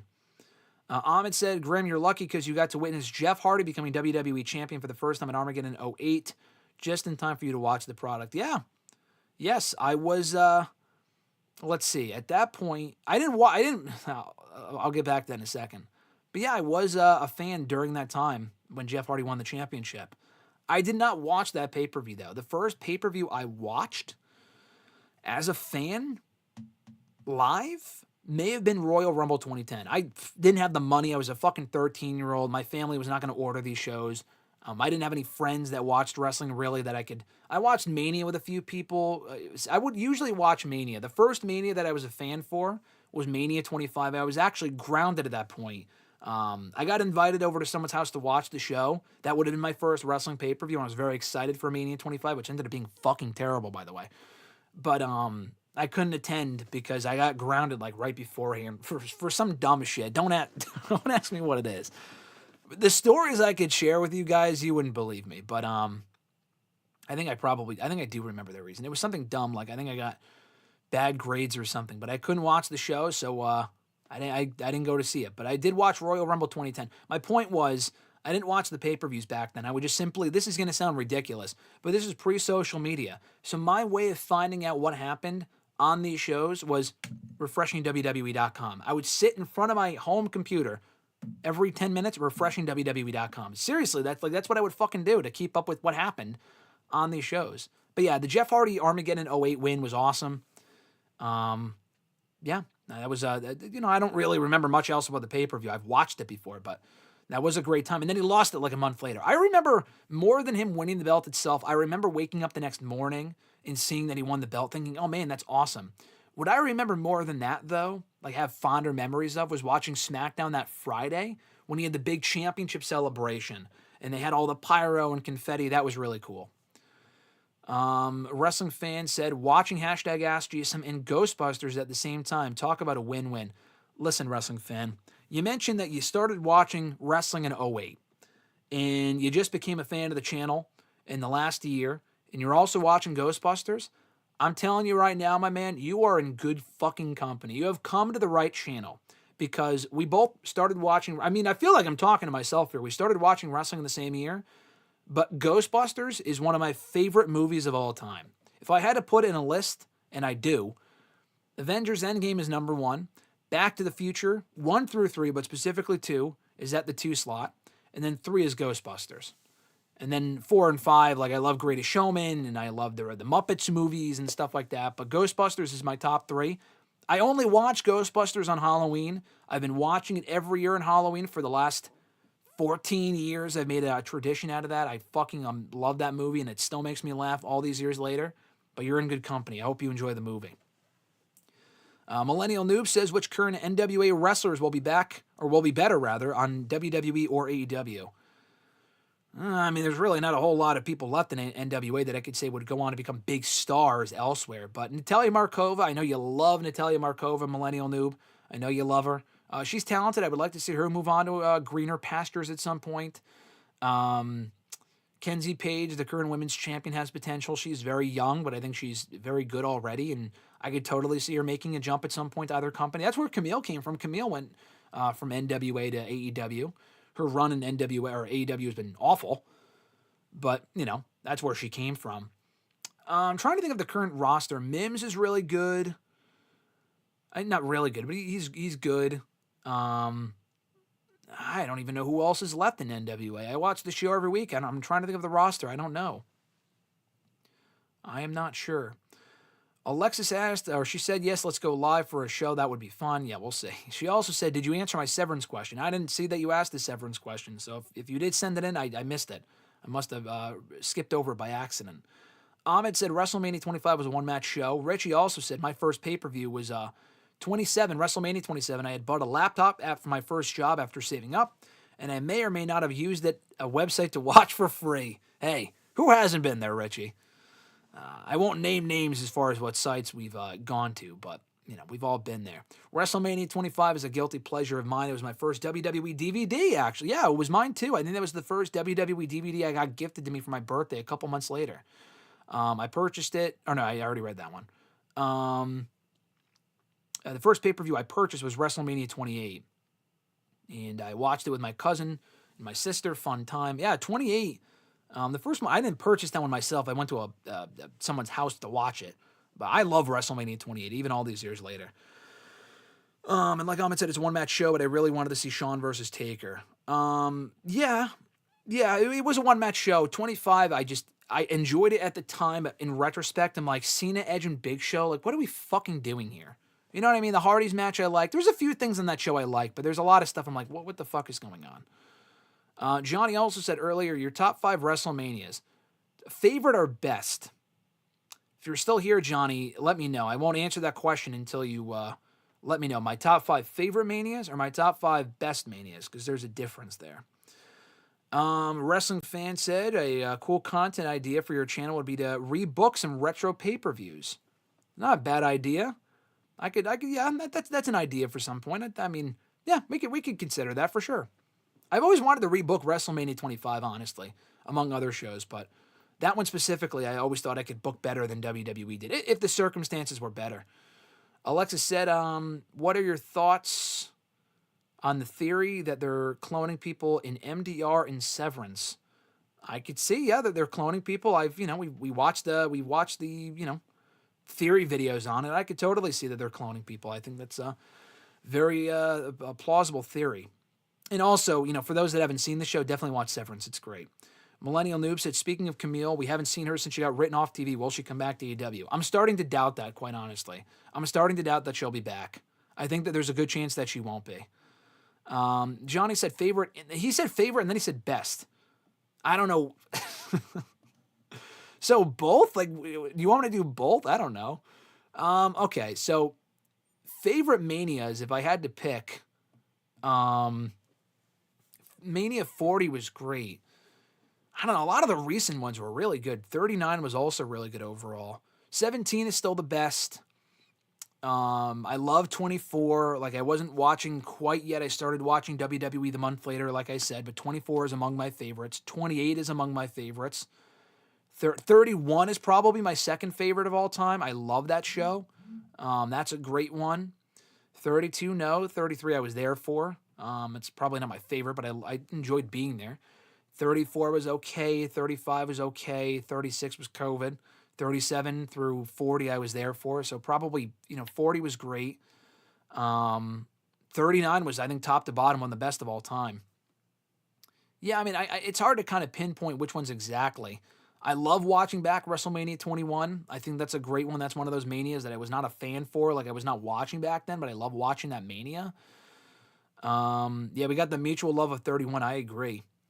And then best, I said, I'm 17 is still the goated Mania, I think. 39 might be up there. Honestly, like 39, I hated the ending, but the overall, like, just booking of that show was incredible. The matches were awesome. Alexa said her favorite to be there for was 38, and her favorite of all time is 39.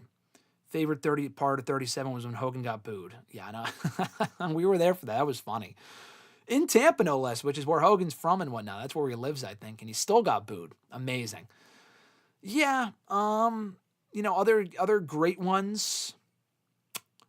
1 through 10, I know some of those are decent, but just it's hard to rewatch a lot of those because they're very slow paced, and it's just they have great moments, but the overall manias I don't think are great.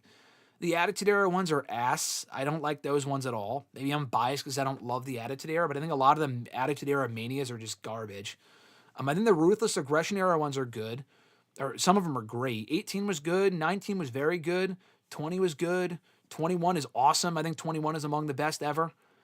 22 is good. 23 is good. 24 is good. 25 sucked, I thought I mentioned. 26 was good. We could go through the whole fucking list, but those are some of the best and favorite.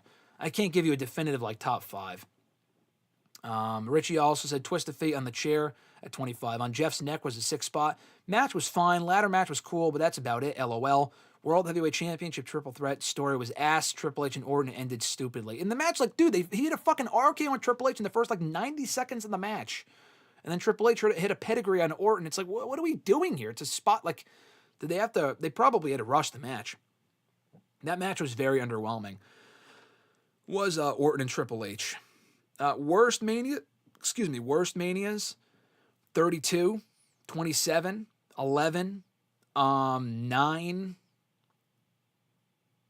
It's not fair to say 36 just because of COVID. I think they made the best of that situation, to be honest. After that Mania, I wasn't like, man, that was awful. It sucks there's no fans, but honestly, I'd rather watch 36 over like fucking 27.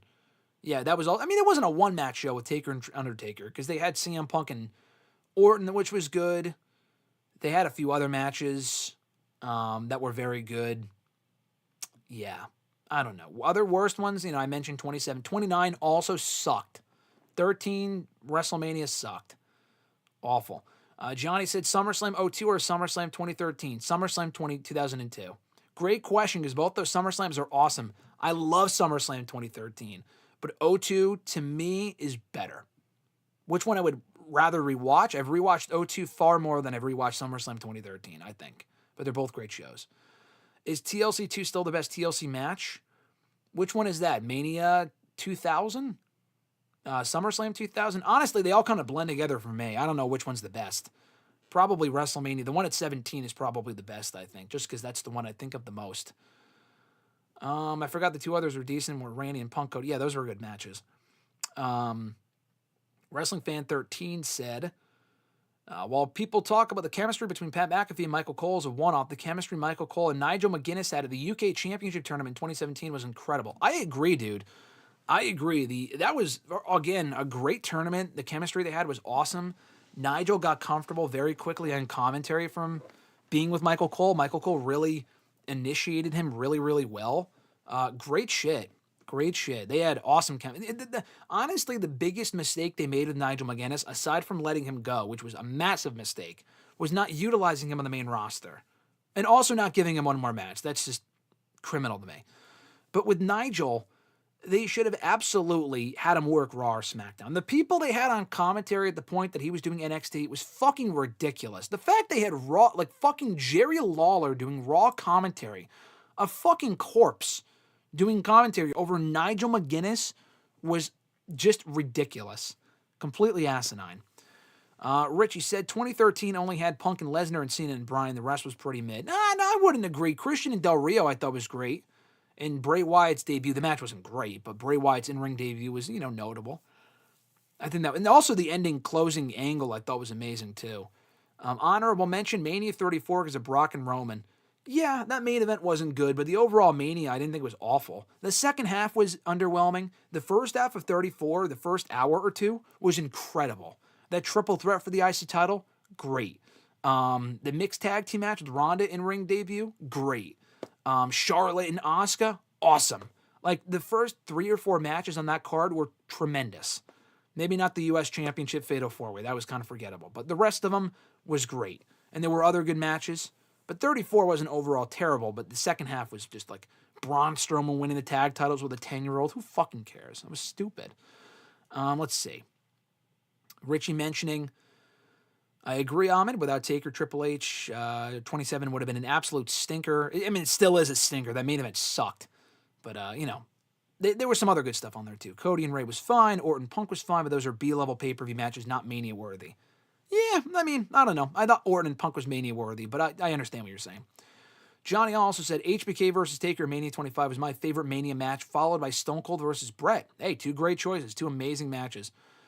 Ahmed said Del Dipshit had a good match. Yeah, he did. Listen, Del Rio is an awful human being on all accounts, but the guy, at least early on in his run, had some very good matches, including specifically with Christian. They had some great matches.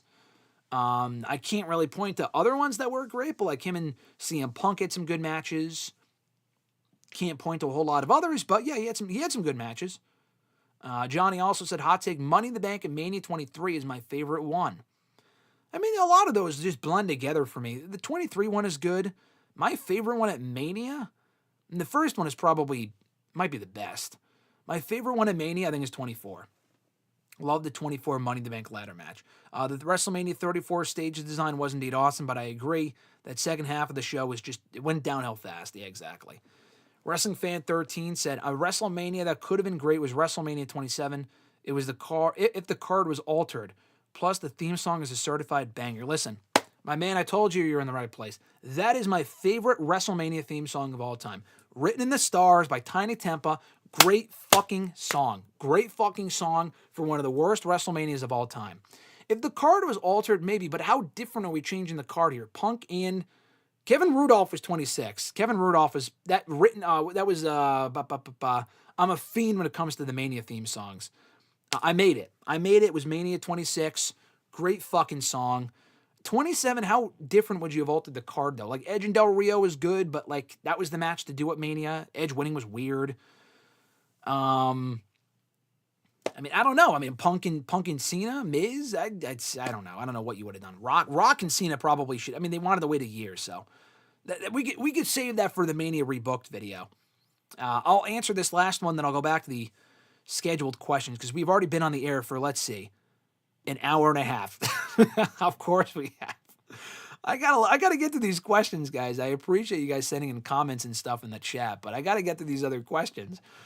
Let's see. We should do a stream one day that I'm not answering other questions. We can just chat and bullshit. I think that's why it would be good to do a live stream during, like, not the Rumble, I'll be at the Rumble, but, like, I don't know, Elimination Chamber or something. We can do a stream and we can just bullshit. Because I got to get to this other shit before I end here. That's the thing. We have a lot of questions to get to, and I've just been talking to you guys, which is fine, but I got to get to these other questions.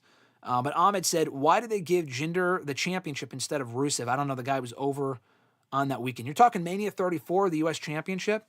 It's because they wanted to give Jinder like a make good for the fact that, you know, we'll make good for the fact that you were WWE champion for 6 months. We'll give you a Mania moment. Because the guy went from being the man on SmackDown, and it was fucking awful, by the way. The era of Jinder is one of the worst periods in SmackDown history. But they wanted to, like, do a make good. Like, all right, we'll throw you a bone. And honestly, I think they were always, I don't know always, but they ended up giving Jeff Hardy the U.S. Championship a week later. So they really wanted someone to just be a transitional champion. And that was Jinder. And also, like, the idea, like, oh, because he was always the anti-American, like, oh, I'm the anti-American, so him being the U.S. champion was, like, a fitting gimmick for, like, a week. And then he lost it anyway. Rusev really should have won, and they could have kept it on Rusev, but they didn't. I'm going to hinder Jinder all day long, Richie. I'm sorry. He's awful. I'm not awful. He's not awful, but I just, you know, I don't give a fuck about Jinder. I'm sorry. I just don't. I just cannot bring myself to care. My Way by Limp Bizkit is my favorite. Yeah, obviously that's the go-to WrestleMania theme, but my favorite WrestleMania theme of all time is Written in the Stars in Mania 27. Let's see here. Richie said, ripped the Flow Rida era, though. The Flow Rida era was great. Flow Rida era was awesome. Really fun Flow Rida theme songs for Mania. 28 was great. I didn't love it at the time. I grew to really like that theme song. I forgot what it was. I Got a Good Feeling. I think it was one of them. and then that's a good song. Micah also said, this is why I like the live streams. They're so interactive. Keep up the good work. Thank you, Micah. I appreciate that. Thank you for your questions earlier. Thank you for always supporting the channel, my man. You're the man. And Richie also said, I actually rode the elevator with him a few hours before night 1 of Mania last year. Super random, but man, he was so nice. You know what? We had a 5-minute conversation. Wow, that's crazy. You talked to Jinder for 5 minutes? That's nuts. Hey, that's cool that he was nice to you. He seems like a cool dude. I talked to him. I interviewed him once in person at SummerSlam years ago. The conversations here on the channel. The funny thing is, I didn't ask to interview him, but he was like walking around. I was kind of hoping. I didn't really have anything to ask him. And they were like, hey, do you want Jinder? And I'm not going to say no. So I was like, yeah, sure. And I'm thinking, fuck. Like, especially after all, I mean, he obviously has no idea who I am. But some of them, like, you would be surprised the stuff they read. And sometimes they may not know who wrote certain articles, but they know the outlet who wrote it. So I shit on Jinder a lot at that point. So I'm thinking, is this guy like no Bleacher Report and knows the fact that we shit on him? He probably had no idea, didn't give a fuck. But he was fine, and that's cool that he talked to you for so long. It's pretty cool.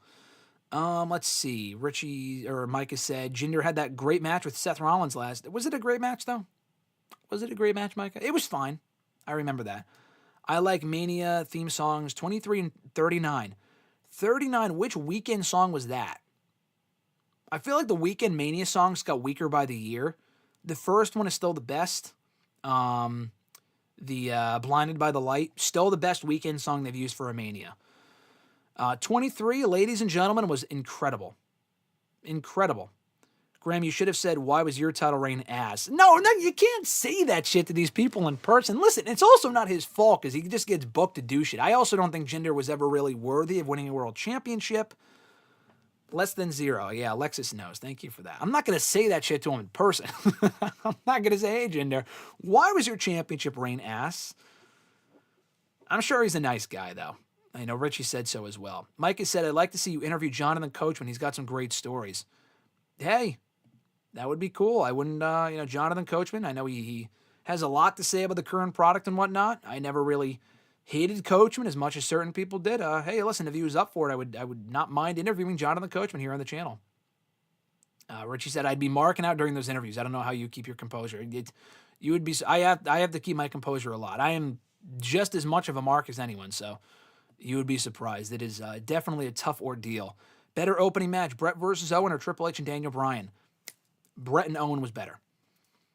Brett and Owen was definitely better. They had a better match, but Triple H and Daniel Bryan was a great opener too at WrestleMania 30. So good question. I think Brett and Owen is better though. I gotta get back to the scheduled questions here. I appreciate you guys sending in all these chats and whatnot.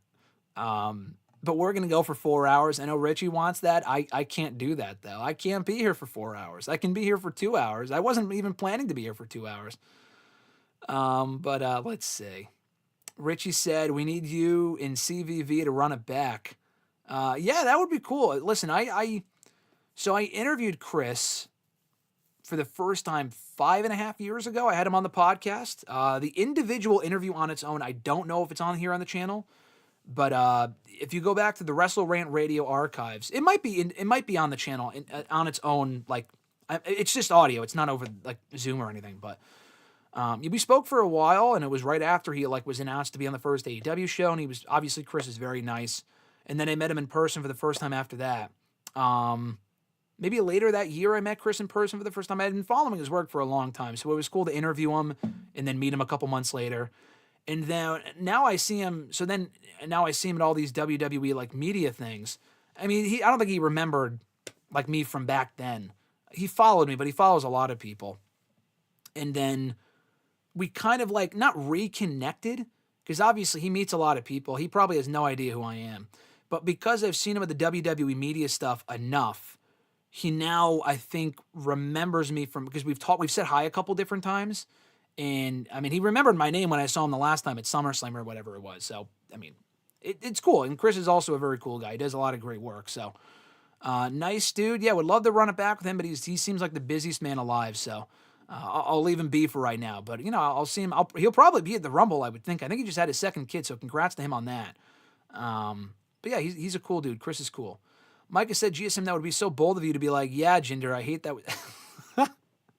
Hey, Jinder, why was your title reign dog shit? Like, that would be so fucking mean, man. Yeah, 5 years ago, man. Time really flies. It feels like it was pre-COVID. It was like BC. It was before COVID. That's one way to get canceled on social media by the IWC.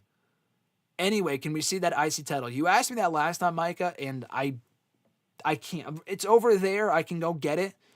I will bring it. Here's what I'll do.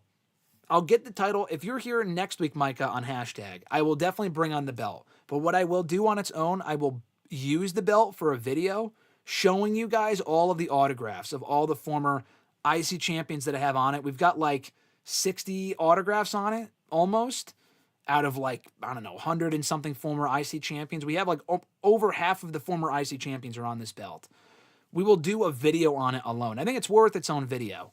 But I could show it to you guys here on the stream another time. I don't think I'll do it today because it would take a long time. I'm going to be here till fucking 5 o'clock Eastern.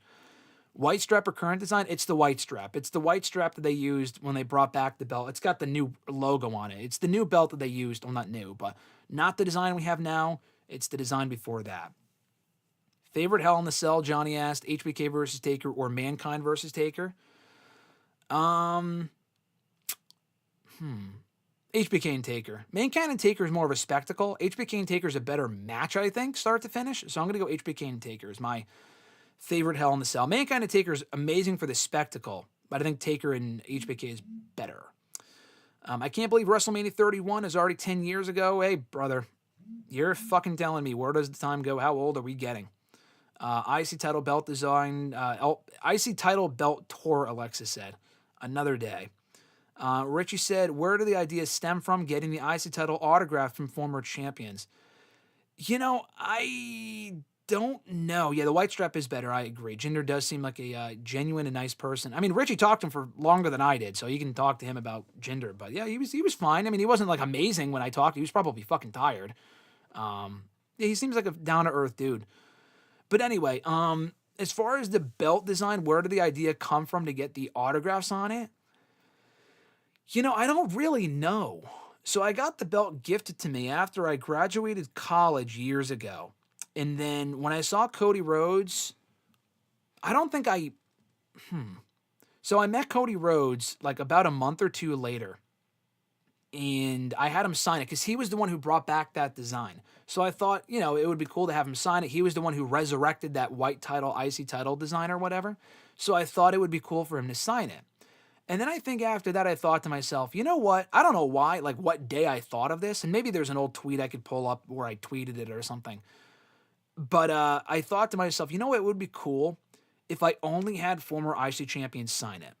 And there's a lot of stories behind a lot of the autographs, which is why I think it's a better video to make on its own. So I don't want to go into it here because we'll be here all day. But then I went on to have Chris Jericho sign it. I met him the next month. I was always going to meet him, but I thought, he's a former champion. Let's have him sign it. And then it kind of took off from there. So it's been a lot of fun doing it. I think it's a cool, I don't know. It's a nice objective to have. Like, obviously I can get dead people on it. But like people, while they're still here, I do have people that passed away on the belt. So to answer your question, Ahmed, did you get Razor Ramon ripped to the bad guy? Did I get his signature? Yes, I did. And it's not like I'm not getting the autographs to be like, oh yeah, I got to get them before they die. That's so fucking morbid. But like, I just want to get as many people as I can. I think it's cool. And they think it's cool when I tell them that, when I show it to them. And I also have to reiterate to them, I know you probably get this a lot. I am not selling this though. People will do that sort of shit that I'm doing and then sell it. And that's great. I could probably make a couple $1,000 off that belt. But why? Like, I don't really see what the point of that is. I mean, obviously you're making money, but I think it's more about the memories and it's a cool thing for me to have. And I love that belt. So I would love a replica US belt at some point. I've always said that. That was always the one that I wanted. And then I got gifted the IC title instead, which is fine. And I fucking love that belt and got a lot of cool autographs on it. And it also sticks out on the white more too. But Pat Patterson's also on there as well. He was at a local autograph signing 6 years ago when WWE was in the area for Money in the Bank 2019. And I don't know why he was doing autographs. There was a lot of people there. You would think probably not a lot of people because who the fuck knows Pat Patterson like in 2019. But there were a lot of people there with their kids and stuff. And, it was probably just because WWE was advertising that a WWE legend was going to be there. I don't really know if they knew who he was specifically, but I brought the belt and he signed it for free. And yeah, it was cool. He signed a few things for me actually. He signed not a few things, but he signed like a picture for me that I gave to someone, and he also signed the belt. So he was very cool to do that. Wasn't HBK and Taker also the first 5-star rated match? Not that shit matters, LOL. Yeah, I think it was. Their Hell in the Cell match, Bad Blood 97. How do you feel about the Meltzer ratings? I mean, listen, it's one man's opinion. He's obviously been around for the longest time. Like Richie said, it really doesn't matter. It's a nice reference point, but it's not something where it's like, Dave Meltzer's ratings are gospel. They're not. They're really not. People put too much stock into the ratings. They really do not matter. It's one man's opinion, like my opinion. My opinion, I'm not Dave Meltzer, but my opinion is not gospel. You shouldn't think just because I liked it, that means it's great, or I didn't like it, that means it's awful. You can go off of whatever you want. People treat that shit. Some people treat it like, oh my God, it really, really matters. It really doesn't. But he is, respected for a reason. Let's see. WCW U.S. title design was fire. Yeah, I like the U.S. title design for the U.S. title. I like the Star-Spangled one. I mean, I guess they're all Star-Spangled, but the one they have now is cool. I was always partial to the one they had before that, because that was what I started watching on. I love that design then. I still love it now. I don't even know if they sell it on WWE Shop anymore. I looked. I mean, you could probably buy it from somewhere, but I love that previous U.S. Championship design. People always called it ugly. I don't give a fuck. I always thought it was cool. Mike has said, you got to get The Rock to sign it. Hey, listen, you're telling me, brother. Absolutely. Will it ever happen? Not a chance in hell. Rock doesn't do signings. I just don't really see an opportunity where that would happen. The thing is, I do have to mention this. It's probably the U.S. title. Current design. Well, yeah, I'll answer Rich's question. But he said the U.S. title replica or the design from 03 to 2020. No, the one from 03 to 2020, not the replica. I'm sorry, not the spinner one. I think the spinner one is fucking trash. If you think it's fine, if you think it's cool, that's fine. I never liked the spinner one. The WWE title spinner I liked more than the U.S. title spinner personally. That's the one that I wanted, the one from 03 to 2020, and still want to get at some point. The thing is, like, The Rock was at the press conference where I got to ask him a question over Mania weekend last year. But what am I going to do? Go up? First of all, I can't go up to him. No one's going to go up to him. You can't do that. That's not a setting where people can sign autographs. But even when I interview these people, like when I go to the media junkets and stuff, a lot of the people I still have to need sign the belt I've met already. But it's not an appropriate setting usually, unless I'm like friends with the person. It's not an appropriate setting to then have them sign the belt. Like, okay, we'll do the interview. Also, can you sign this for me? Like, I don't really feel... I feel weird doing that. I've never done that.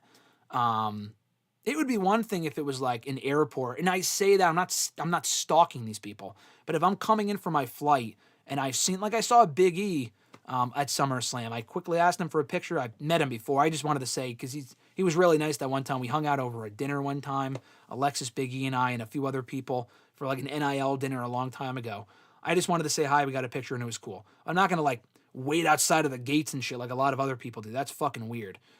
Unless it was in a happenstance, circumstance like that, I'll go to an autograph signing like every other fan. I went to WrestleMania Access or WWE World last year like every other fan. And I waited in line with everybody to get that fucking belt signed by a bunch of people. Yes, people have done that at media events, and it is cringy. I agree. Did I get Triple H on the belt? No, I have not. I have interviewed Triple H.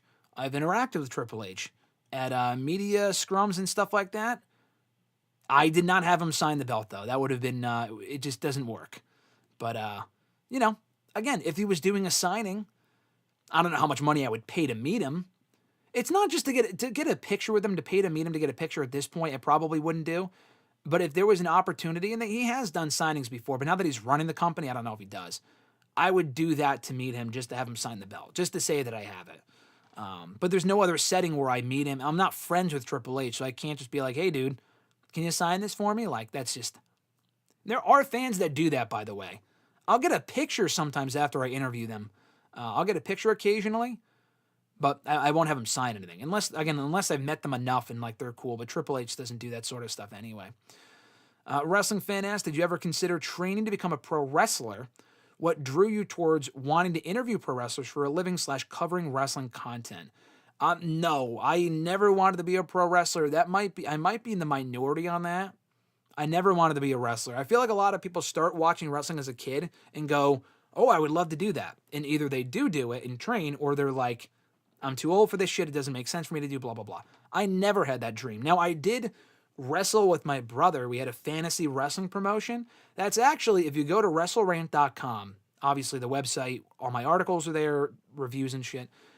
WrestleRant.com, for those that have been following long enough, used to be nextairwrestling.net. Obviously, that's still, if you go to that URL, it still works for WrestleRant.com.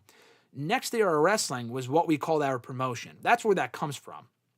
And it wasn't even always called Next Era Wrestling. Before it was Next Era Wrestling, it was called like AJM or something like that.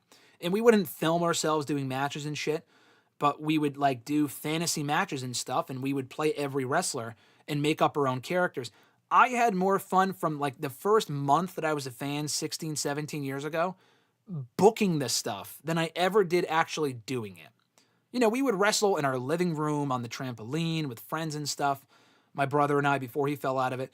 But it was more so the booking of it for me that I fell in love with, which is why I love GM mode. So if you're on the channel here, check out, cheap plug, hashtag GSM for GM. I love booking shit, doing that sort of stuff. You know, that stuff is always fun for me. So, yeah, definitely check that out. And that's really what I liked. As far as the interview stuff, you know, I didn't start interviewing people. I interviewed people like 10 years ago. I was always into the media stuff as far as doing podcasts and shit. And then I did a couple interviews and I liked it and I kind of got a hang for it. And when I started doing on like a bigger scale, like the WWE interviews and stuff like that, I don't know. I just like to talk to people. I just like to get people's stories and stuff like that. That's always been a passion of mine. Not always, but like for maybe the last 10 years. And obviously non-wrestling related stuff too. Like I do a lot of entertainment stuff and sports and whatnot. Wrestling is my forte, so that's easier for me. But like just doing interviews in general, I like sitting down and not really interviewing people, but having a conversation with them. That's what I try to make it be. And a lot of people say that. A lot of people say, you know, yeah, I'll try to make this more of a conversation than an interview. And that's kind of my goal as well with the interviews that I do. Hopefully you get that vibe from the interviews that I do. But that's kind of where it came from as far as my my reasoning for what drew me to doing that. I always enjoyed doing it. And it's just always something that I've enjoyed. And hopefully I'm somewhat decent at it. So we can keep doing it. Doesn't entirely answer your question, I think. I'm a rambler. I apologize. But your other question was, or not question, you said, hot take, the egg design of the IC Championship is better than the current design. I don't know if I'd go that far, but I could see it. The egg title design was what I came up on as well. We both started watching in 08. But the egg title design was, you know, it's fine. It's cool. I'm nostalgic towards it. But the current design is good too. I can't complain about that.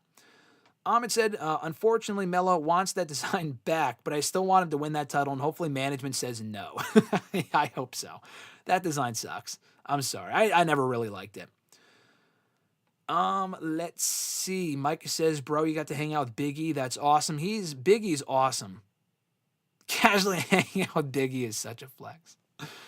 Yeah, man. And Bianca Belair was there too. So, like, even before the dinner started, I mean, there's really nothing I can't share about that night. Because, like, even at that point, we were talking about, like, Biggie, it was a few of us at a table. I'll just mention this. I'll probably save this for a different video. The stories I could share is worth a whole other stream on its own. But the night that we were hanging out with Big E at this, like, dinner thing, before it even started, we were all just standing around these NIL wrestlers. We were there with, like, WWE media people and their talent scouts and shit like that, among other people. But representing WWE, like the active talent, was Big E, Bianca, and Omos. Omos also one of the nicest fucking dudes ever, by the way. Not amazing in the ring by any means, but one of the nicest dudes ever. Bianca was also there. And Alexis isn't, like, I'll tell her, like, not go bother this person, but, like, if you have a wall up, try to go, like, what's the harm in going to talk to them, even if it's for, like, a minute or two? And she'll say the same thing to me about certain stuff. And Bianca Belair was there. She was talking to Bianca for like 20 minutes about just like not even wrestling shit. She wasn't there like, oh, what were your thoughts on WrestleMania 28? Like nothing like that. But she was asking her about like her daily lifestyle and stuff like that, getting into WWE, how she balances her time, making her gear. Bianca was super fucking nice. Bianca was awesome. And Big E, like we were sitting at this table having dinner, And we were talking about like why WWE was a good fit for the NIL athletes. That's kind of what the purpose of the dinner was. But then we also just talked with Big E. This was after he got hurt, obviously. I didn't ask him, oh, when are you going to be back? Because he obviously had no clue.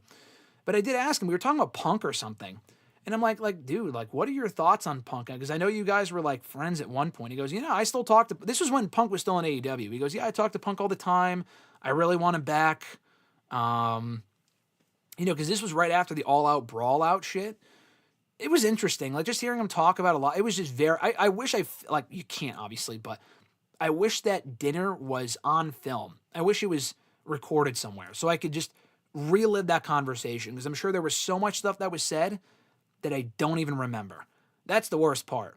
But the entire thing was an amazing experience, though, and he was really... Big E's also one of the nicest people ever. Spinner replica, they could use it for nostalgia's sake. I agree. 03 to 2020 for sure, but the current design grew on me for sure. Yeah, I like the current one. The current one's good. Ahmed said, Richie, I think it's a decent design, but the big champion is kind of bothering me. Yeah, I can understand that. I'm praying that Punk is at Fanatics Fest this year, Richie said. My goal is to finally meet the guy. Only person I met was Daniel Bryan in NYC for his book signing, and Tito Santana at New York Comic Con 2012. Nicest guys. Yeah, I honestly, I don't really have a lot of people, a lot of wrestlers that I've met that were dicks. Some of them weren't like great. There were some that were like odd. Like Honky Tonk Man, Alexis can attest to this. He was fine. And I don't know, he just kind of gave me a weird vibe. Like, he was one of those old guys that was just there for the money. One of the greatest IC champions of all time, had him sign the belt. And then afterward, like, he was talking with the guy that was next to him. Like, he was making, like, they started, like, talking about politics. They started talking about Trump or something. Like, what the fuck is going on? It was weird. He started making, like, taking shots at Biden or something. Like, what is going on? Entirely unsurprising, I know, but very odd. But Daniel Bryan's great. CM Punk, you got to meet him, Richie, if you can. I know those things are like Fanatics Fest. They like take a picture, leave. But when we met Punk at an StarCast many years ago, quick interaction, amazingly nice guy though. Like, he stopped for every single person and everything I wanted to tell him. It was probably like a minute-long interaction, but it was better than 10 seconds, which is what a lot of these WWE things are. But Punk, I mean, he probably stops for people now too, but even at that point, he made direct eye contact, listened to everything I had to say, appreciated it. I showed him a picture of me putting my college degree, all my degrees from like high school, college, whatever, in the fridge, and he thought that was fucking sick. And took a picture, laughing about shit. Yeah, that was one of the coolest experiences I've ever had, was meeting CM Punk, because he's also one of my favorites of all time, him and William Regal. And meeting him too was a out-of-body experience. Let's see. Richie asked, what's your win-loss record? I mean, we would play different characters. So, I mean, on my own, not too shabby. I would win a fair share amount of matches. Let's put it that way. I got to go back to the questions in a second, but I appreciate all the chats, guys. I know I said that 10 minutes ago, but Richie said, let's start our own federation. Yeah, that's not a bad idea. I would break in half. I'll tell you that much. I would break in half 10 years ago, let alone now being older. I would fucking snap in 2 seconds. Micah said, I just want to take a bump, LOL. I almost got trained by Jazz from the Attitude Era. That's cool. She was going to charge me $100 a month. That sounds cheap, because I feel like it's a couple thousand. I went to the school and saw people wrestling up close. That stuff looks tough. It definitely is tough, dude. It's definitely tough. That's cool that you almost tried, though, and Jazz's experience, that would have been cool. I thought I'd be wasting her time just to be wanting to bump and not actually wanting to wrestle. And now that makes sense. I would feel the same way. I know Richie, obviously, he's talking about it in the chat, but he also tried out the wrestling seminar thing. He told me about that, which is awesome. I went to Slick Wagner Brown School. I know Slick Wagner Brown. I think we talked about him when the last time I saw you, Richie, but he said he went to his school this past summer for a session, Richie said. That was a lot of fun. Everyone was so nice. I'd love to go back, but money. Yeah, I mean, the things are expensive. But yeah, Slick Wagner Brown's a great dude. If there's ever a seminar and anyone's curious, I encourage everyone to at least try it. I totally agree. Definitely give it a shot. I would fucking snap in half, but everyone else could definitely try it. I'm an Homo sapien. I am an Homo sapien. For almost the guy, I'm an Homo sapien. As a wrestler, maybe not so much, but as a person, I'm an Homo sapien. Yeah, 20-minute convo. Yeah, that's so cool. It was, her and Bianca was really cool. And he was like, oh yeah, isn't Phil in trouble, right? Yeah, that's what Biggie said. I'm thinking Omega to WWE in the next 2 years, and Triple H has to get Punk and Omega to squash the beef and do a match at Mania or something. Shame we never got the match. What, between Punk and Omega? Yeah, no, I agree. That would be cool. At this point, I don't know if it's going to ever happen. It probably won't. But I would have loved to have that match at some point. Richie said, cough, Matt Taven. Yeah, I didn't have a pleasant experience with Matt Taven. I've told that story before in other videos. He's a cool dude, but I don't think he likes me very much. I mean, I might be wrong and just overblowing it. He probably has no fucking clue what I'm talking about, but I've gotten odd vibes from him the last couple times I've seen him / interviewed him. I don't think he appreciates some of the shit that I've said about his Ring of Honor title reigns. That's, again, worth its own story for a different day. But I have said it before, though. Bianca was amazing. Yeah, Bray was great to me, too. Alexis has her own interaction story with him. He was incredible. I got to see Bray's last match here at the Rumble. Yeah, we did, too. We were also there for that.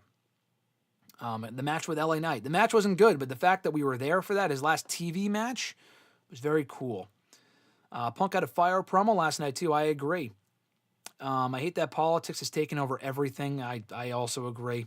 Better video game, Here Comes the Pain, or No Mercy? No Mercy, not even close.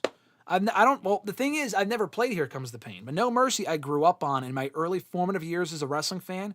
I had cousins who grew up in the Attitude Era, so they already had the N64, and they kept it in my grandmother's basement.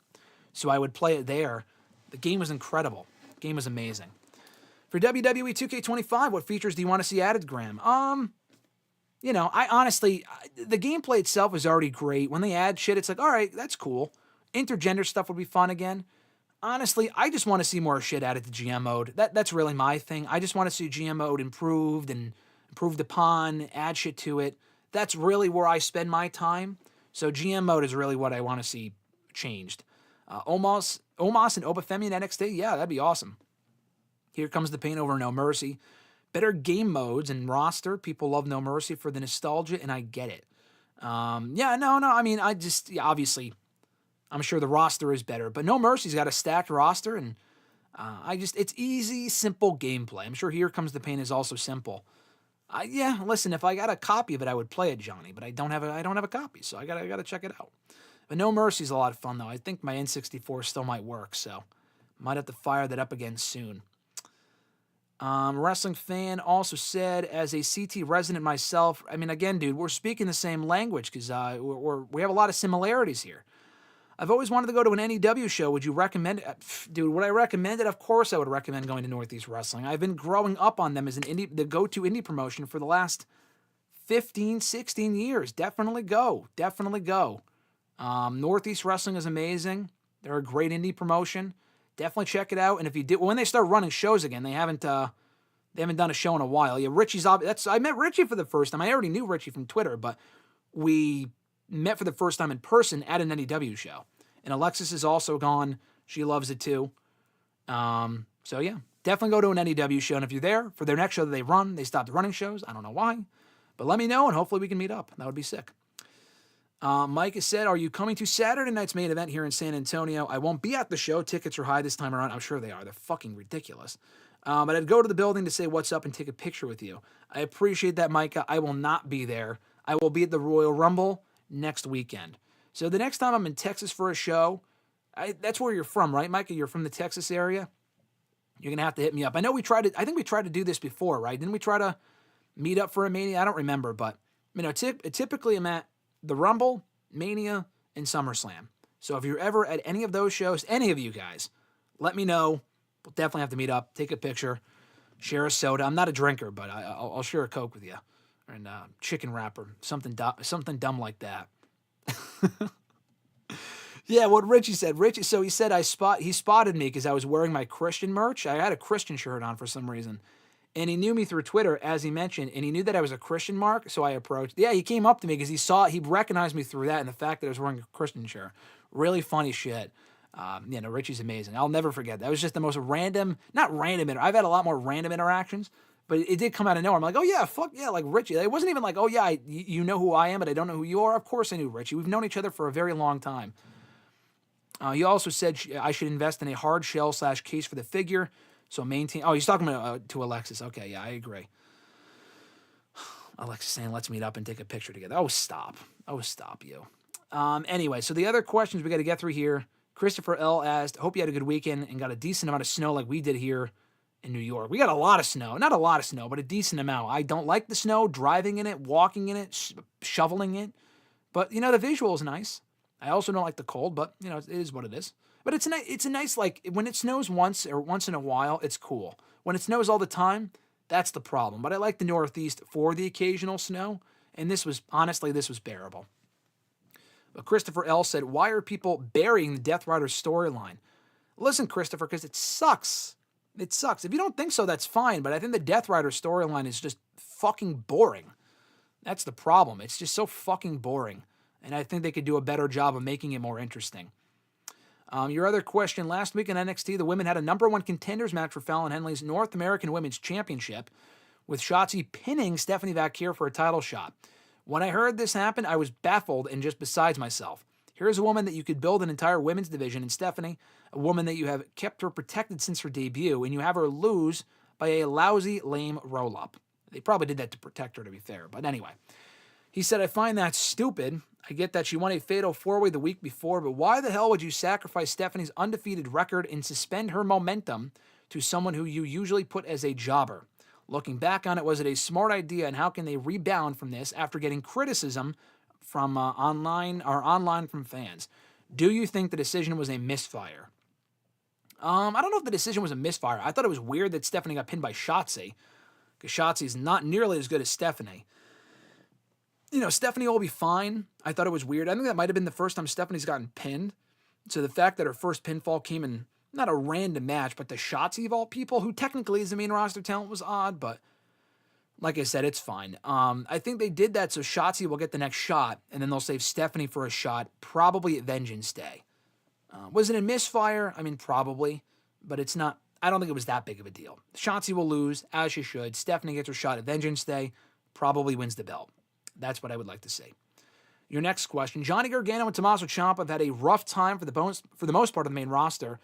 Both debuted at a different time, and sadly both involved The Miz, with Ciampa somewhat being a bodyguard to Miz and Johnny in an idiotic storyline with involving Miz and Loomis. After that feud ended, DIY was reformed, but creative didn't really give them any juice to get fans invested in them. They won the tag titles, but then they lost them in a short reign to the Bloodline, and then they lost it to the Motor City Machine Guns, who then lost it to the Motor City Machine Guns. And then DIY turned heel and won the titles on the first SmackDown of December. It's good for them, but I feel like this was a last-minute effort to get fans to react to them. Do you feel that the heel turn was just an out for WWE Creative's failure with them and most of the tag teams to get over? Yes, Alexis, I would like to see. You're trying to pop me. I can see what you're trying to do in the chat. You're not going to get me to pop. You did earlier, I think, but you're not going. I'm not going to do.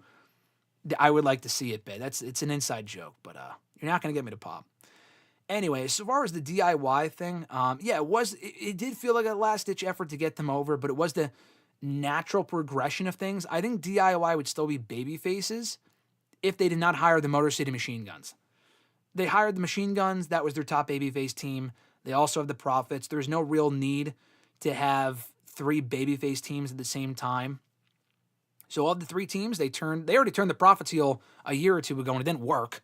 So they turned DIY instead. And, it's not like they're out there getting great reactions, but it's been great for their characters, I think. They have a logical feud of the Guns chasing them. I'm digging it so far. I mean, yeah, they've had a rough time in the main roster with being pushed and not pushed, and they weren't put together from the get-go, and all this other shit. Johnny left, and all this other stuff.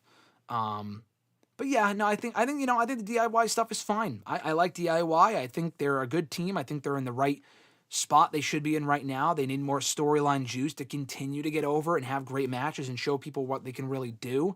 That's what I feel like will get them over more than anything, is having great matches. They need more opportunities to do that. They've had a number so far in the main roster, but they need more. Just a few is not enough. Mike has said before that he got snow in San Antonio last night. It was like 2 inches of snow, and it was awesome. Texas does not get much snow, so anything down here is like seeing something rare. That is cool. Yeah, I'm sure you guys get no snow at all, so that's pretty cool. Did you guys have, not you, Micah, but I'm just saying in general, did they cancel schools for that? Because I know that I've seen in other states that get no snow usually, they'll cancel school for like an inch or two of snow, which is like nothing. Obviously, here in the Northeast, that's fucking 1 or 2 inches is nothing. But you guys will get like a dusting of snow, and they'll cancel school probably just because they feel bad. Like, oh yeah, we never have snow days in Texas or California or some shit. So if it snows even just a little bit, we'll give you a snow day to make you feel like you're included with the rest of the country. I feel like that's the school got canceled. There you go. Yeah, I mean, but also, to be fair, I joke about it, but 2 inches of snow for you guys, obviously it's not a lot.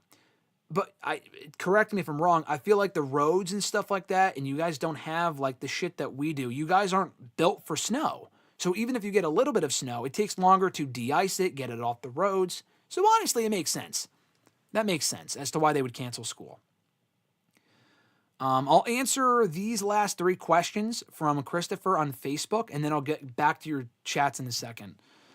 But let's see. He asked, what are your thoughts on the reports of Tony Khan being fed up with Britt Baker's behavior in the locker room and people within the company wanting little to do with her? Do you feel like this was a slow buildup, or do you kind of see this eventually taking place due to her stroke backstage? And if this is how she behaves, do you see TNA or WWE eventually snatching her knowing she has some baggage?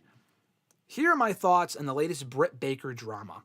There's been enough of it with her where I don't feel like, honestly, let's say if she were to leave AEW, would WWE at some point snatch her up? Probably down the road. I don't think it would be wise to bring her in right away. Like, and I said this with Tessa Blanchard the other day. The Tessa stuff is worse, because Tessa's got, like, fucking racist allegations against her. Her shit is worse. The difference, though, between Tessa and Britt Baker is that Tessa is a much better worker than Britt. Tessa can be a bigger star for WWE than Britt Baker. Britt Baker has been great for AEW. Tessa, to their eyes, not in my opinion, at least right now, she's not worth the risk. She was not worth the risk to bring back the TNA.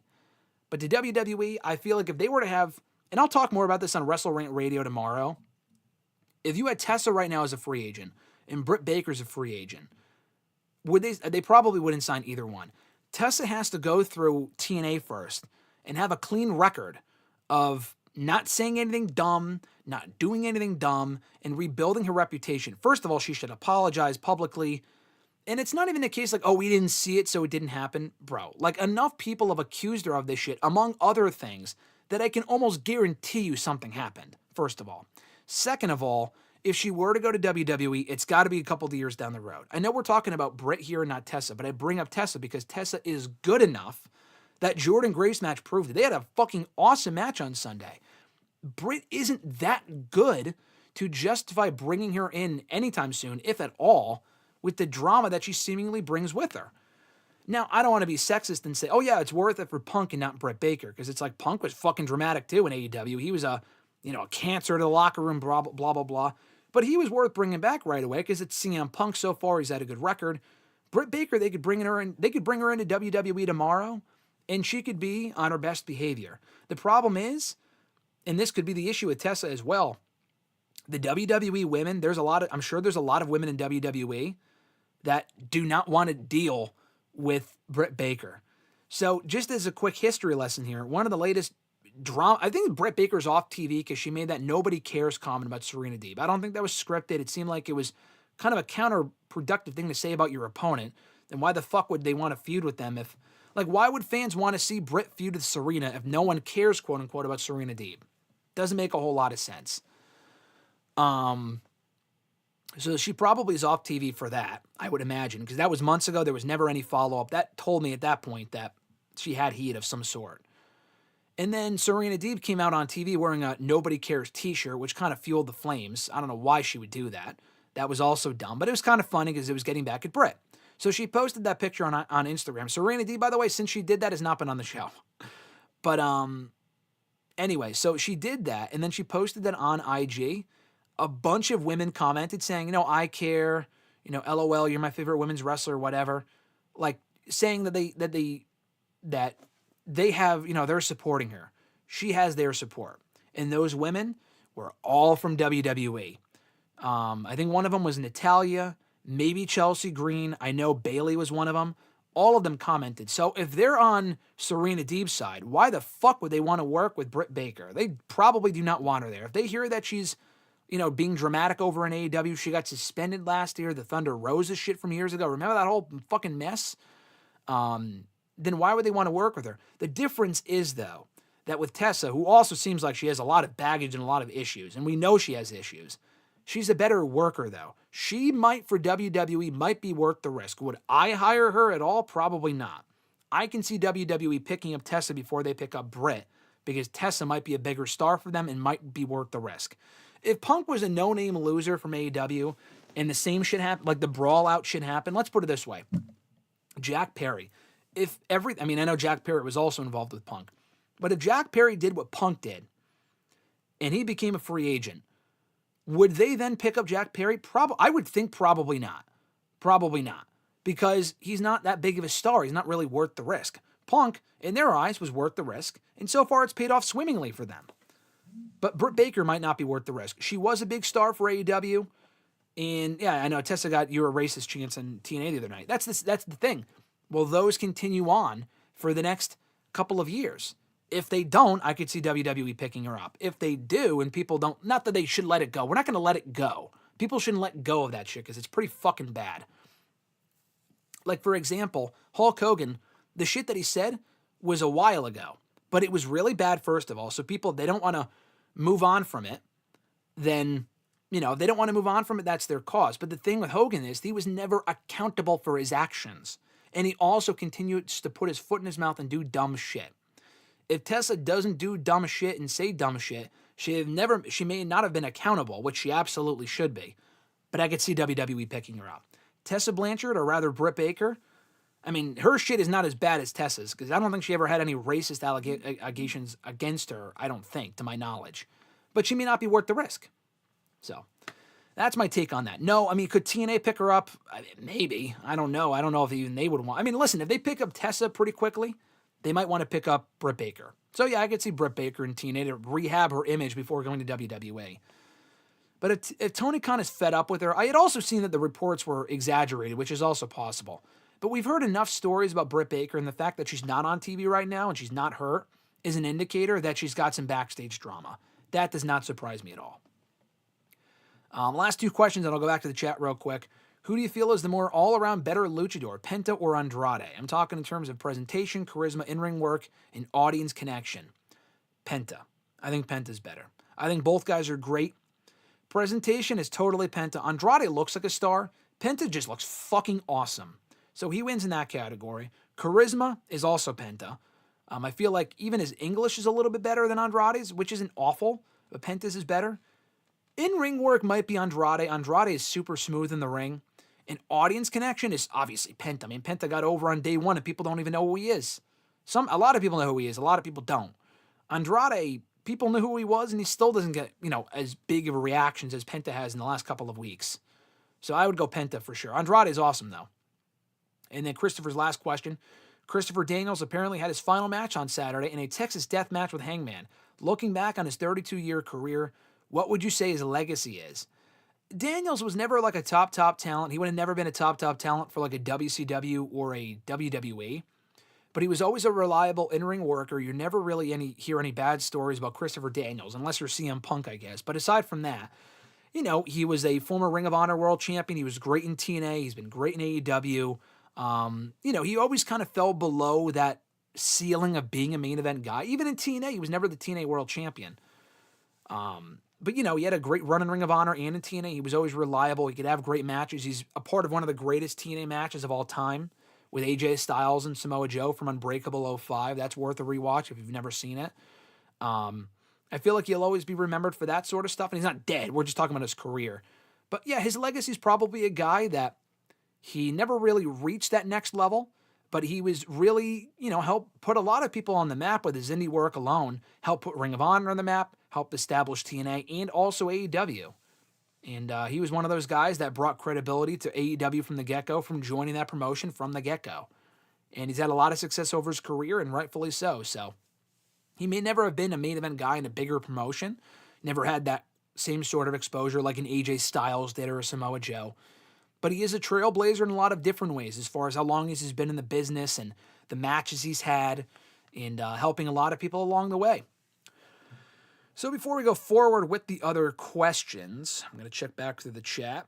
Johnny said, I'm just going through these quickly just because we've already been here for almost 2.5 hours. You guys will have me here all day, I'm sure, if I did not say I had to go at some point. But Johnny said, is Survivor Series still the 4th best pay-per-view? Of the big 4, it is. Yeah, Rumble's better, SummerSlam's better, Mania's better. I don't think that'll ever change, unless you have a certain attachment to Survivor Series. Mike has said, he said school got canceled. But he also said Triple H needs to get Gargano to the level of Daniel Bryan. I don't know why he can't get Gargano over as a babyface. It's also just a different landscape than NXT was back in 2018. Gargano thrived in that environment. On WWE's main roster, it's just a different audience. You know, great matches are not always enough to get people over. Sometimes it takes a big storyline. Johnny has not gotten over at a meaningful level because he's not working with meaningful people. He's in a tag team, which is fine, but they're not out there working with the New Day or whatever. Like, that's the sort of stuff that gets people over. Working with other teams that are not as established usually does not get people over. But as a babyface on his own, he can't be something. But he needs to be pushed at that level by working with meaningful people. That's usually the recipe for success. And being booked consistently, being off TV and not winning matches doesn't really help. Wrestling Fan 13 said, seeing as Triple H 100% took over creative last year, could you pinpoint a year where Vince truly should have stepped aside from creative duties? I think Triple H should have taken control in 2015. Dude, the WWE product in like 2013 was awful. So I would say even before 2015, I would say 2011. When Triple H stepped away from in-ring competition, not permanently, but on a he was wrestling as a part-timer in 2011, starting at that point, starting in like 2010, 2011. Triple H should have taken over at that point because he was available.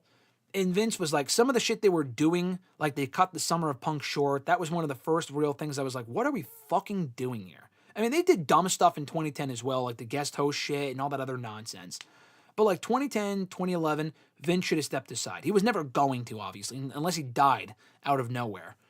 But Triple H, in my opinion, should have taken over at that point. Well, then that also begs the question, do we ever get black and gold NXT? Maybe not. But maybe he would have appointed Shawn Michaels sooner than he did to overrun that. So who knows? It probably would not have been the special show that it did end up becoming. But I think developmental would not have been... I think it would have changed regardless of whether Triple H was overseeing it or not, whether he be the head of WWE or the head of NXT. Johnny said, it's crazy that Asuka, Goldberg, and Taker's losses were not ideal to their streaks, i.e. did not build someone up. Yeah, I agree. They didn't really... Like, Asuka lost to Charlotte. Charlotte did not benefit from that at all. Goldberg did not benefit anyone at all when he finally lost. And Taker, same thing. He did not benefit... I mean, it benefited Brock.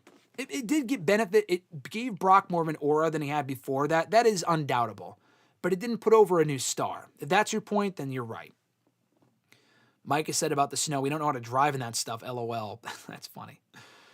He also said, it's not Britt, it's AEW. She goes to WWE, she would be on her best behavior, just like Punk is right now. I mean, we don't know that. We do not know that. We don't know that. I mean, yeah, Punk he's proven that. And maybe she would be on her best behavior. But the Thunder Rosa stuff where she was talking shit about her, like, what are we fucking doing here? At least with the Punk thing, I think the Punk stuff was overblown. Punk should not have done certain stuff. He definitely got himself in trouble a lot of the time. But, like, the whole thing started because he thought the Elite were kind of against him, honestly. And that whole Colt Cabana nonsense and shit, it was just a fucking mess. Britt, we don't know. Maybe she would be on her best behavior. My point is, Punk might be worth the hassle for WWE, even if he did. You know, he was out of line. Britt is not. Britt's not really worth it right now. Maybe down the road, but why would you even need Britt Baker? WWE has enough women. I mean, you're bringing in Jordynne Grace, so it's not like they don't have the spots. But Jordynne Grace is a lot less problematic, and I think she can be a bigger star for them than Britt Baker, at least in my opinion. Wrestling Fan 13 said, yeah, the snow we got wasn't that bad, only a few inches, though honestly, the past few winters haven't been that bad, so I can't complain too much. No, I'm same way. Same way that, the winters here in Connecticut, obviously, I'm from Connecticut as well, aren't that bad. They've been pretty serviceable, so I agree. A lot of talk about TK. He might love wrestling, but he's a yes man with no backbone. Yeah, listen, I agree. He's a mark with money playing GM mode in real life. He needs to help get things back on track for AEW. I agree. Thank you, Jack Perry. Yeah, he got CM Punk at AEW and gave us CM Punk back in WWE. He did do that. If WWE brings Tessa back, they need to bring back the Dream back, and Enzo. Velveteen Dream. I was thinking about that the other day. Like, if Tessa is able to rehab her image by going to TNA first, she didn't go to AEW. WWE was never going to touch her. TNA had to do what they did first for AEW or TNA or WWE to be like, yeah, you know what? We'll take a risk on her because she's on her best behavior in TNA. We'll take a risk on her in the future. Velveteen Dream should not be just brought back to WWE on a whim. He would have to rehab his image first. I know he did that interview with Chris Van Vliet, but what the fuck else has he done otherwise? He showed up at an indie show. People got mad that he wasn't advertised, which made sense because you don't want to support this piece of shit if you don't like him or whatever. And then he hasn't shown up in anything since. He needs to prove himself in small. He needs to work his way back up. With Enzo is always fucking awful. Enzo would only be back if he was teaming with Cass, and even then, Cass is better on his own. Do not bring back Enzo. He's just not worth it. Enzo, I could see an Enzo return first before Velveteen Dream. I could see it just because Enzo, yeah, his name was cleared of like the rape charges and shit, but he's just also just not good. So Enzo being back is like a one-off would be fine, like in the Rumble would be funny, but like the singles matches I've seen him have in MLW, Northeast Wrestling, he's just not good. So I just wouldn't bring him back at all. Even Richie said I wouldn't want to see either of them back regardless. Yeah, no, I agree. You know what? You know who you could mention? And it's not the same thing as Dream and Enzo. Enzo is just, I don't know what his deal is. With Dream, I don't know what's going on with him. You know who I could see being brought back if his name is indeed cleared, as apparently it has been? I read Richie's comment, that's why I paused. Odyssey Jones. If the rape allegation thing did not happen, and apparently he was cleared of it, he did say recently in a video or something he was getting, not a restraining order, I don't know what legal term he used, but he was taking legal action on the person that accused him. That I could see Odyssey Jones coming back. If he like stays clean, doesn't bury WWE, he was nice in that apparently he was very complimentary of WWE in that I'm sorry video that he put up. Not sorry video, but the explanation video that he put up the other week. I could see him being brought back at some point. And he had a potential too. I liked Odyssey Jones. Dream was a star, but the guy's just, he seems like he was his own worst enemy. And not even like the stuff that he was accused of. He was apparently a headache for the company in other ways as well. If they fired him over the rape allegations, they would have done that a lot sooner than they did. But it wasn't even rape stuff. It was, I think, talking to minors, right? I think I'm mixing it up here. I don't want to. These are all allegations, obviously. Don't want to criticize someone for something we don't know. But I think with Dream, it was like a minor thing or something, and I think he cleared himself of that. Cool, but he had other headache issues too. So unless he's proven that he's gonna be on his best behavior, he's got to work his way back up. I don't see WWE just bringing him back out of nowhere. There's other people I'd rather see them focus on at this point than Velveteen Dream. That ship sailed. If he can go elsewhere, be on his best behavior, maybe, as opposed to being defensive with everything, kind of come clean and be nice about it and not blame people and shit, then maybe it could work. Until then, he probably won't be back. Wrestling fans said it's really unfortunate how the drama at AEW always seems to cloud the on-air product. Has the initial spirit of AEW from 2019 been lost, and can they get it back? Yes, it is lost. Can they get it back? Is it impossible to? No. Will they? Probably not. It's the same thing with NXT, dude. NXT is good now, but that, vibe that they had from 2014, 2015 through 2018, 19 was just special. And you can't replicate that sort of stuff. You can't replicate what the wrestling world was at that time, the circumstances of who was running it, who was there. I see all the time, AEW is back. Let's restore the feeling. Has it really ever been back, though? It hasn't. I think the closest they came was in 2021. 2021 through 2022 for them was awesome. Their pay-per-views were great. Dynamite was must-see. Some really good storylines. I was hooked. And then, the Punk drama happened, and they never really recovered from that. And then Punk's gone, but they still have issues with drama and a lot of dumb shit happening. not good booking. It's not even like the drama overclouds the stuff on air. A lot of the stuff on air also is not good. The storylines are just not that good. That's the problem. So, can they get it back? Yeah, sure. Do I expect them to? No. Let's see, what else? Johnny said, I would like to see Serena Deeb versus Mercedes Moné in a submission match. I think Deeb and Moné would be a very good match. There's a lot of good female wrestlers in the world. No need to sign Tessa. I agree. I'm not saying they need to sign. I don't think anyone needs to sign Tessa. The wrestling world was totally fine. TNA, WWE, AEW were totally fine not having Tessa on their roster. WWE and AEW still are fine not having Tessa on the roster. Honestly, I think part of it is, I looked at the women's roster for TNA, and I said to myself, I'm getting like congested, I apologize. But I saw the women's roster for TNA, and they probably saw it. Hey, Jordan Grace is leaving. We need someone to carry this division. Masha's good, but she's not like she's not like a top star. Rosemary's been there for like 1,000 years, and they have a lot of like B+ players on that roster. You're gonna give the belt to fucking Dana Brooke and have her carry that division? Obviously not. So I think they felt like, okay, we need to make a quick fix. Who can we bring in to carry this division? Oh, I know. Let's bring back Tessa Blanchard. I don't really think she's the answer. She had a great match with Jordan, but there's a lot of women that you could put in that spot. They're not contractually free, but bring in Indy Hartwell, bring in Tegan Knox. Those are two great women that you can build that division around. Tessa's not the answer, but that's just me. So, I don't know. I don't think they need to sign her either, but I guess they feel differently.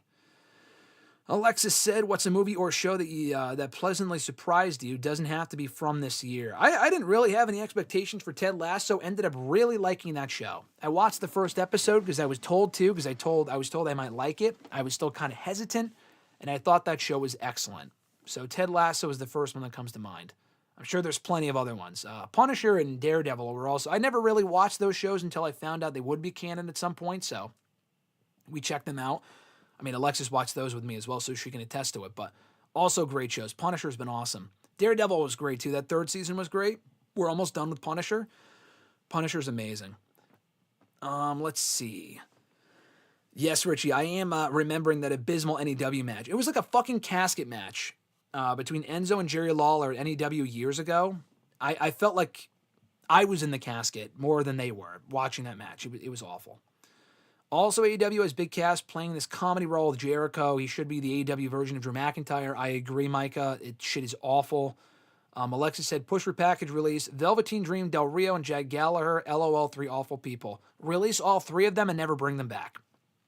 And that's the easy answer. I'm not pushing or repackaging any of them. I'll repackage them out of the company, and I'll push them right out the door. So that's my only answer on that front. Odyssey finally making his debut and then getting axed. If he did indeed not do anything, it just sucks so much. That's your career just gone. Unless he can rehab it again. It's not like he doubled down and was like, oh yeah, fuck WWE for acting quickly on that. They kind of had to be fair. It would have been a bad look. I don't know. That whole thing was confusing. I'm still confused by that. No one's really talked about it. Odyssey did a little bit. WWE, we still have no idea what was going through their head. I don't know. Hopefully he can come back at some point if it is true that he did not do it. Mike said, be careful saying the R word on YouTube. I think they got strict guidelines. Oh yeah. You got to say great. Yeah, that is true. Good point, Micah. Good point. You got to be careful saying the R word as the allegation stuff. I apologize. You are definitely right on that. Got to be careful. Micah said AEW can get it back if Triple H gets fired and WWE puts someone in creative that does worse than what TK is doing. Also, wrestlers would have to join AEW again. Cody, Punk, Seth, Roman, etc. Roman ain't joining AEW. Roman being in AEW is not getting the feeling back. That would be quite the opposite. The other people maybe. But that feeling is long gone. Your scenario is not happening, so it ain't happening. AEW All Out 2021 got me back into wrestling after an exodus of a few years. All Out 2021, we were there, Alexis and I, one of the greatest shows I've ever been to. Amazing show. I think AEW peaked that night. They were still great after that. They had a great stretch of about 6 months after that, but they were never the same. That was like the best show they've ever done, and they haven't quite reached those heights since. Micah said, at vlogs, videos, essays, and more. I like Del Rio, though. I would like to see him to WWE. Micah, you might be in the minority in that. Del Rio is not coming back. Del Rio, I like Del Rio, too, once upon a time. but he also did not do himself any favors. He seems like a real grade A piece of shit. Absolutely not. He lives here in San Antonio, he said. My friend and I went to a high school gym and got a picture with him in an LA fitness gym. Okay, not bad. Wrestling fan said, TNA Genesis on Sunday was the first TNA pay-per-view I've purchased since 2012. I thought it was a very enjoyable show. I can't wait to check out the pay-per-views TNA has to offer this year. I'm glad you watched it. You know, TNA's had a great last year. First pay-per-view in 13 years. Wow, that's crazy. And there's been a lot of opportunities to get back into TNA. TNA's been really good for a while now, so I would recommend it. Keep watching, keep enjoying. They're constantly bringing people in and letting people go, so it's quite the landscape right now. Johnny also said, any thoughts on Christopher Daniels' career? He had a great career. I mentioned that before. He had a great career, a lot of great accomplishments. I've met him a couple times, interviewed him, really nice dude. I'm a Christopher Daniels mark, so I thought he had a great career. Richie said, WWE has to be quick about any allegations, especially because of the Vince stuff. Yeah, I agree. So it makes sense. Maybe Jones can't say much because of legalities, especially since he's now pressing charges. Yeah, that's possible. That's possible. I don't know how old he is, but if they can move on from it and enough time has passed, it's possible he comes back. It is definitely possible he comes back at some point. Johnny said, if I had a time machine, I would have made Hangman Page versus Mankind a Texas death match.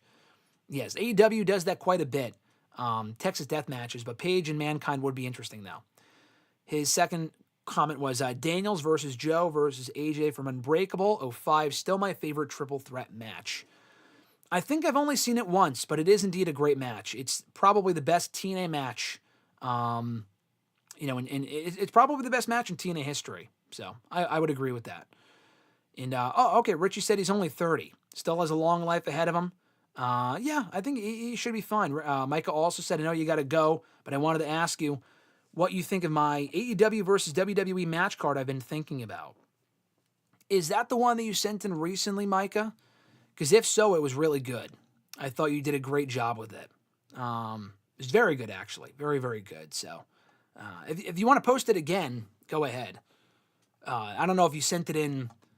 You didn't send it in for this week. I didn't see it in your questions. But if there's another one, if you sent it in again, I'll have to take a look at it. But if it was one that you sent in a while ago, I thought it was not bad. I know someone else, I don't think it was you, Mike. I think someone else sent me like a WWE AEW match card around Christmas. I think it was Brandon A. And it was overall very good. But yeah, those dream cards are tough. Richie said, we need a fantasy booking video from you for Heel Season 3. Yeah, Heel Season 3's got to happen. It's got to happen. I can't fantasy book it. I'm not great with thinking where shows are going to go. I can book wrestling storylines, but not so much with shows and what I want to see. I'm just in for the ride. I just watch it and hope I like what I'm going to say. Hard for me to fantasy book that sort of stuff. But for everyone that hasn't, and know, Richie and I were talking about it over text and whatnot, watch Heels. It's on Netflix. If you're watching Raw, then you can watch Heels too. Watch the show. It's really good. I watched it for the first time after it ended, but I watched it for the first time about a year and a half ago. And it was great. Johnny also said Triple X versus AMW, 6 Sides of Steel. My close second favorite TNA match. Yeah, that was that's a very good match. I don't know if I've seen it, but I've heard it was a very good match. All right, so I'll move through some of the other questions first, and then I'll get back to the chat because I want to get through these before we take off soon because I know it's already been, let's see, 2 hours and 40 minutes. Holy shit, that is crazy. Noel from Facebook asked, hello, Graham. Hope you had a wonderful 3-day weekend. What do you think of the whole Britt Baker situation in AEW with her being fired? She's not been fired, just to clarify. I don't think that was over-exaggerated. She's not gone. People saying she's gone, that's an exaggeration. But she's probably not if she re-signs when her contract expires, I'd be shocked. Or if they re-signed her. But they also asked, I already answered the first part of that question. The second part of their question, do you think Britt Baker peaked in her Thunder Rosa feud? Yes, she did.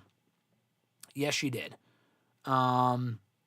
was definitely the best work she's done in AEW was the Britt Baker Thunder Rosa feud. And honestly, if we're being fair here, Thunder Rosa also peaked in that feud as well. I mean, Thunder Rosa's still great. She's better than Britt Baker. But they have not used her for nearly as long.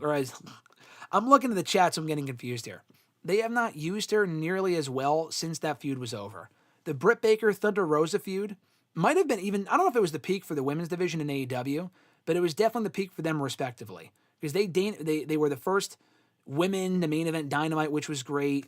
They had a really, really good match. Number of, really, really good matches and whatnot. A really good storyline.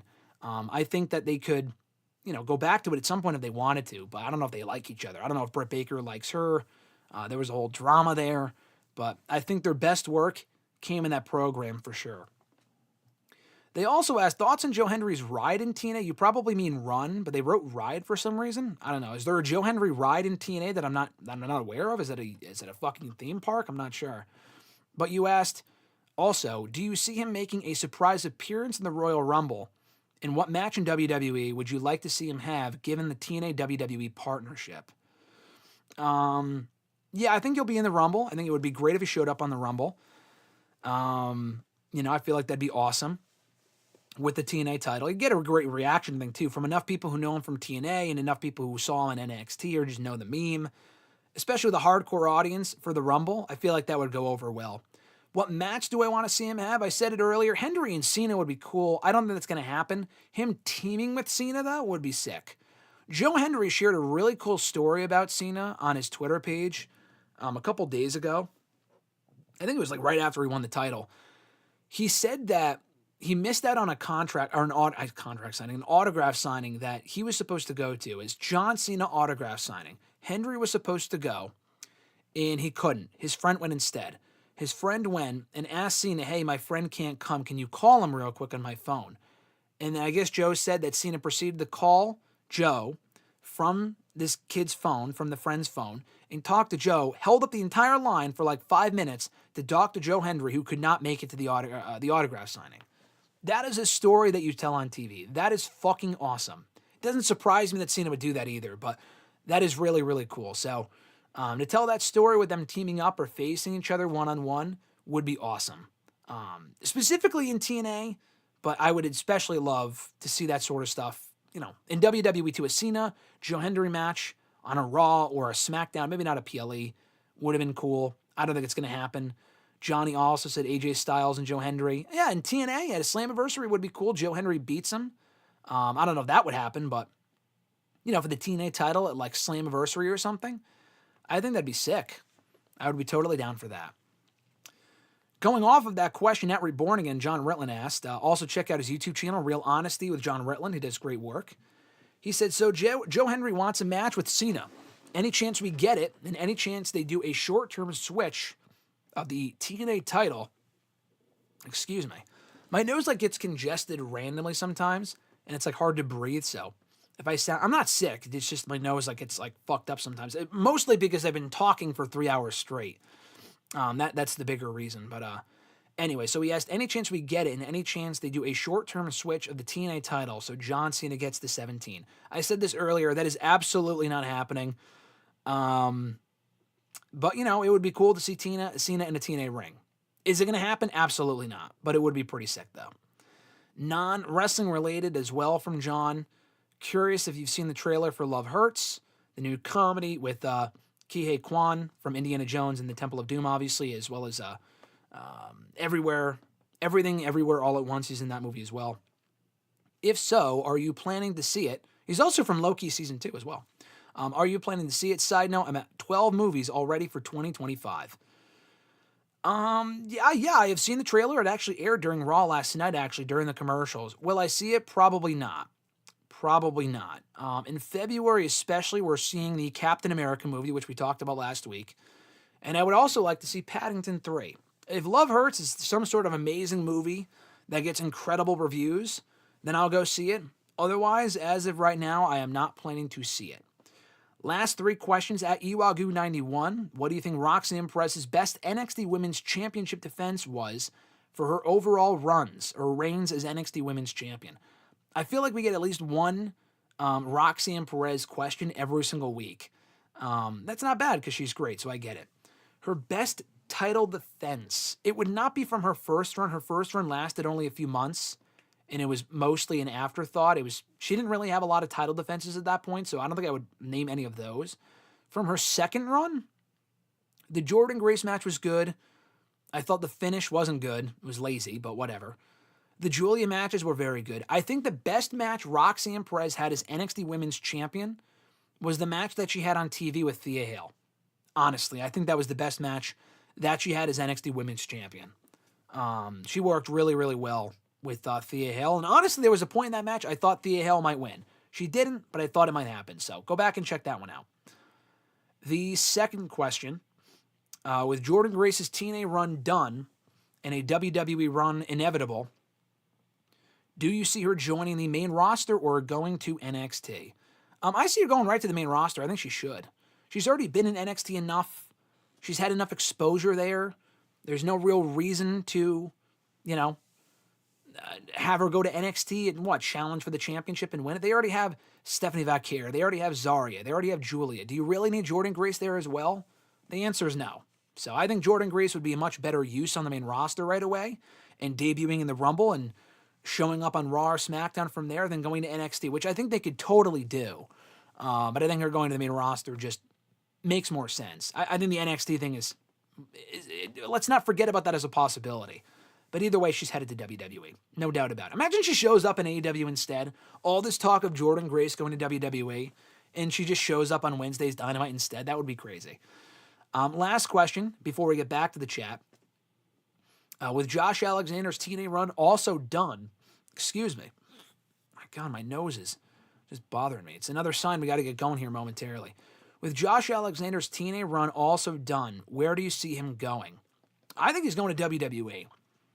I think AEW suits him more, but I feel like he would get lost in the shuffle. He would probably just end up on Collision. I think Speedball Mike Bailey going to AEW makes sense. I've heard that, he's a good fit there, and he would get over there and whatnot. He would. I mean, there's a lot of people who already wrestle that style, but whatever. If he went to WWE, he would also do well.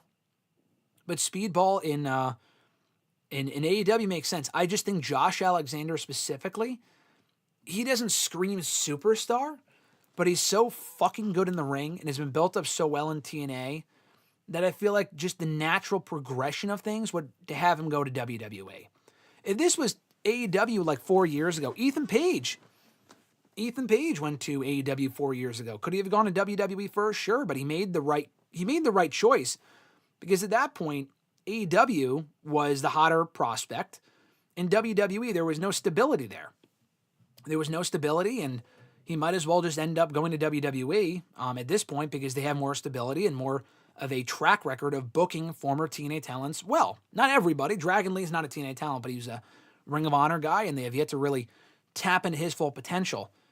But I think Josh Alexander is headed to WWE. I don't think he's going to be in the Rumble. I've seen people say that. I don't think he's going to the Rumble, but I think he will show up in AEW, or rather WWE, specifically in NXT first, very soon. I know Penta went to WWE and went right to the main roster.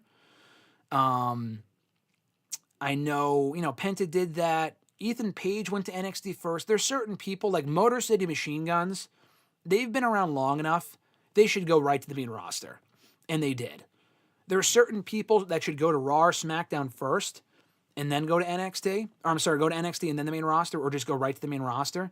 Josh Alexander has enough experience where he would do well on Raw or SmackDown, but he would probably get lost in the shuffle. He should absolutely go to NXT. He could be the one to face Opa Femi and beat him at some point for that NXT championship. I could totally see that. So, Josh Alexander, I think in NXT is a much better fit, at least at this current point, in my opinion, than him going to AEW. All right, backing up the chat a little bit before we get going here as we close in on almost 3 hours. That is crazy. Let's see. Going back with what you guys said. Wrestling Fan 13 said, with WWE doing more cinematic segments lately, Punk and Roman segment on SmackDown, etc., when will Netflix begin to incorporate these types of segments more frequently? If the Bloodline or Roman Reigns specifically goes to Raw, then maybe we will, because that seems like mostly a Roman Reigns thing. We've seen it with other people too, but specifically it's a Roman Reigns thing. So if Roman Reigns ends up on Raw, in the long term, I could see them doing more of that sort of stuff.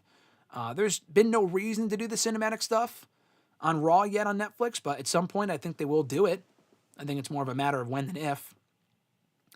Favorite TV show twist, Alexis asked. The end of The Good Place. I know you probably wanted me to say that. That's probably up there. I'm sure there's a lot I'm forgetting. I mean, that's such a general, basic question, but the Good Place comes to mind for sure. Micah does it. His WWE AEW card was Seth versus Ospreay, MJF versus John Cena, Omega versus Punk, Stratton versus Monet, Roman versus Mox, and the Usos with Zayn versus the Bucks, and Okada and Fatu versus Samoa Joe. Yeah, that's a great card. That's an awesome card. Very, very good card. I think that would be, if that was an actual thing, I would pay good money to see that, or at least be there in person even, because that would be sick. Alexis was finally able to change her name from what it was before, and Richie made a comment about it. That's funny. He said 4-hour stream. No 4-hour stream. We're winding down in a moment. As soon as I get through your final chats here, I am winding down. Mike has said he does like the long streams because I listen to it at work in my headphones, and it makes my time go by fast. I appreciate that, guys. I appreciate that. I think a lot of people are in that same spot right now, but, with people, watching live, I know it's great for the people watching live, but for the people watching after the fact, I guess you can kind of skip through the stream. I guess you could do that, but at some point I got to go as well. And I got to go do work myself, so let's see. What other questions? I skipped out of the chat by accident. One sec. Let's see. If Stephen Amell were to come back, Richie said, for another match, any promotion, who would you have him go up against? Him and Cody. Him and Cody would be cool because they had their initial match at SummerSlam. There was a tag team match, but, to have them run it back one-on-one, I think would be really cool. 10 years later, Cody being the star that he is, Stephen Amell having success on heels, maybe incorporating his heels persona, because heels is on Netflix, so I don't know if they own the IP, but maybe legally he could use the name in WWE, not Stephen Amell, but go by whatever his heels name was. I think Cody would make the most sense, have them run it back, but this time one-on-one.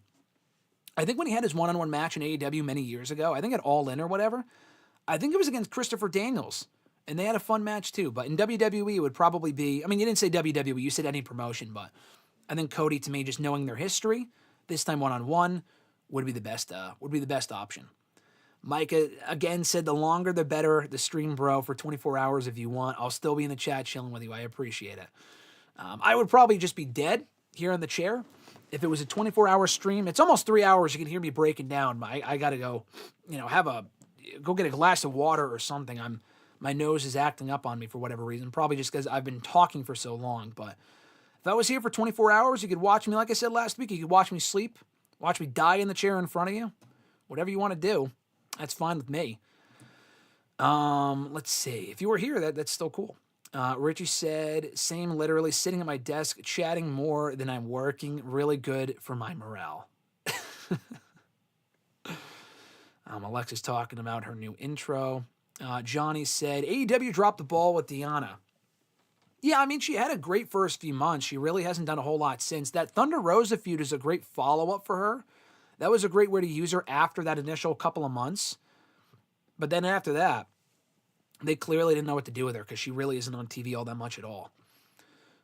Wrestling Fan 13 says, what's your favorite WWE video game cover? My favorites are either the CM Punk WWE 13 cover or the SVR 2011 cover. My favorite cover, probably the Punk one. I know 08, I love the 08 game SVR 07 and SVR 08. I think I like those covers for nostalgia reasons. But the best cover they had, probably the Punk one, because I've always been a big Punk mark. So when he was on the cover for WWE 13, that was sick. I always thought that was a really cool cover. The rest of them kind of blend together for me, especially the recent ones. Who they have on the cover is cool. But, the actual covers themselves don't really stand out. I don't know if I would have a poster of 2K23 in front of me. I have random, because they've been to the 2K event, so I have random 2K stuff.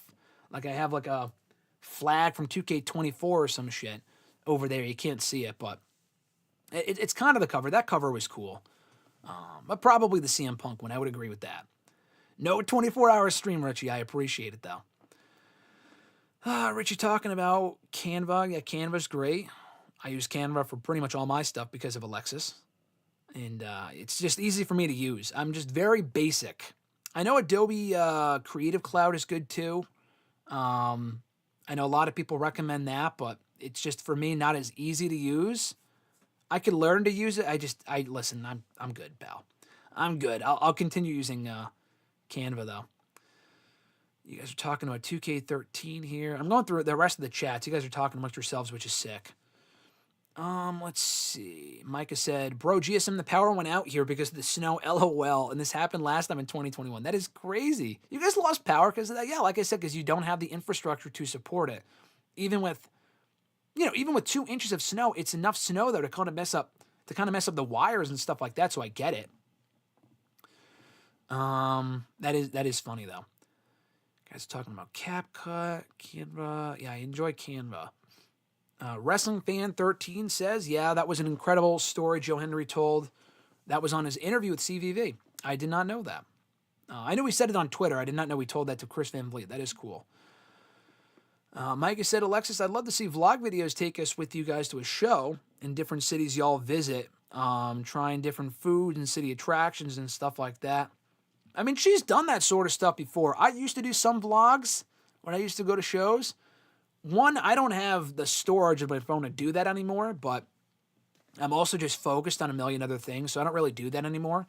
But if Alexis is with me, she's not going to the Rumble with me. She's going to Vegas with me. She said that GSM goes to Vegas. Listen, if she's able to film, she wants to film, and I'm more of a private person, and I'm not being bothered by it, then I'm totally down to do it. So she knows that. She knows that, I'm not going to film every fucking second of my day, but the cool stuff, trying new shit, I would be totally down to do that. She's going to be the one filming, though, and editing it.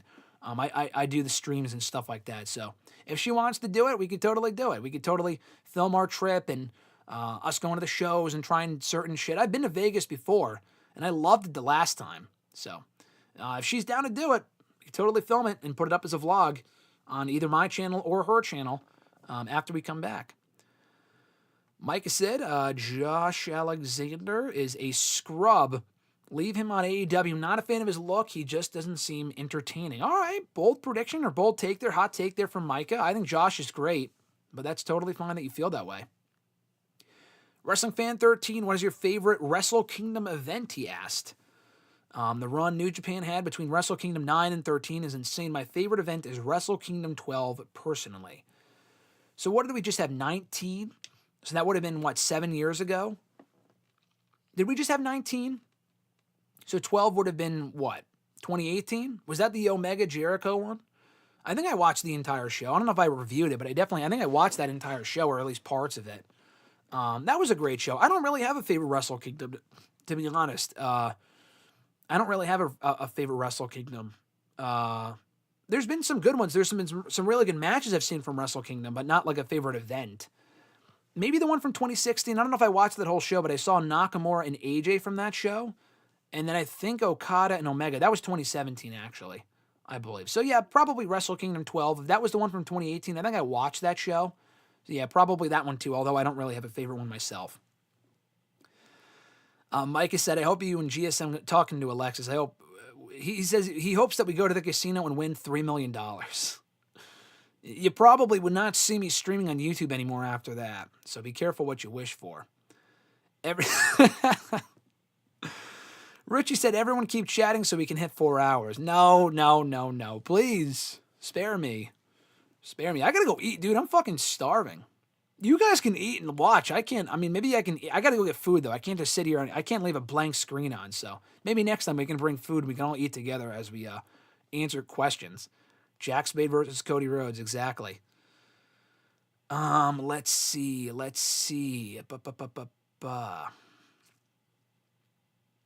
Going through here. Wrestling Fan 13 said, thank you, Graham, for the stream and the incredible content. Have a great day, man. I'll catch you on the next one. See you soon, brother. Hey, listen, Wrestling Fan, you sent in a lot of great questions in chat. I appreciate you. Thank you for joining us. I'll catch you on the next one. We are live every Tuesday, Thursday, and Saturday for those unaware watching on the replay or whatever. Thursdays, we do the news with Mr. Marceau and whatnot, reviewing Raw and whatever. That's on the stream on Thursday, so check back for that. And Saturdays is reviewing SmackDown when I'm free and able to do it, which is usually most Tuesday, Thursdays, and Saturdays we're able to do it. So we haven't missed one yet. We will probably miss one over Rumble weekend, but that's what we'll cross that bridge when we get to it in a couple of weeks. The All-In match was a lot of fun. I agree. Muhammad sending in a chat. He is just joining us now, so we might have to be, if new people join in our chatting, then we might have to stay. Not that the same people being here is a bad thing, but if new people keep joining in, I'm going to have to stay. But Muhammad said, good afternoon on Tuesday afternoon, saying at WrestleRant. I hope you're doing well as everything else, and same with everyone else here in the live chat. It's wonderful to be here, yes, because it's going to be awesome. Hey, Muhammad, thank you for joining us, my man. I appreciate it. We are about to end, but you can go back if you missed the video. Go back and check out the rest of the video. We'll be live again on Thursday around the same time, 11:30, 12:30 Eastern Time, so keep an eye out for us then, and you can join us at that point. Johnny said, Wrestle Kingdom 11 is my favorite.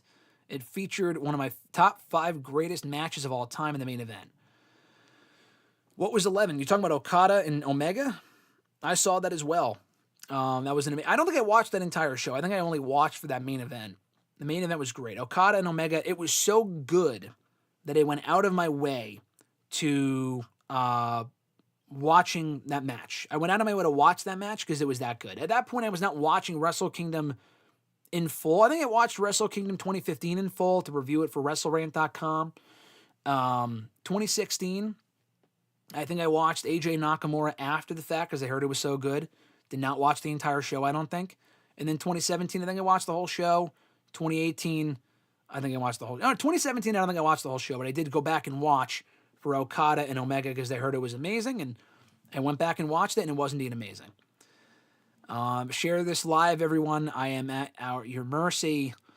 Yes, indeed. Welcome, Muhammad. Muhammad said, I have listened to you before where you interviewed Jeff Hardy about re-signing in WWE.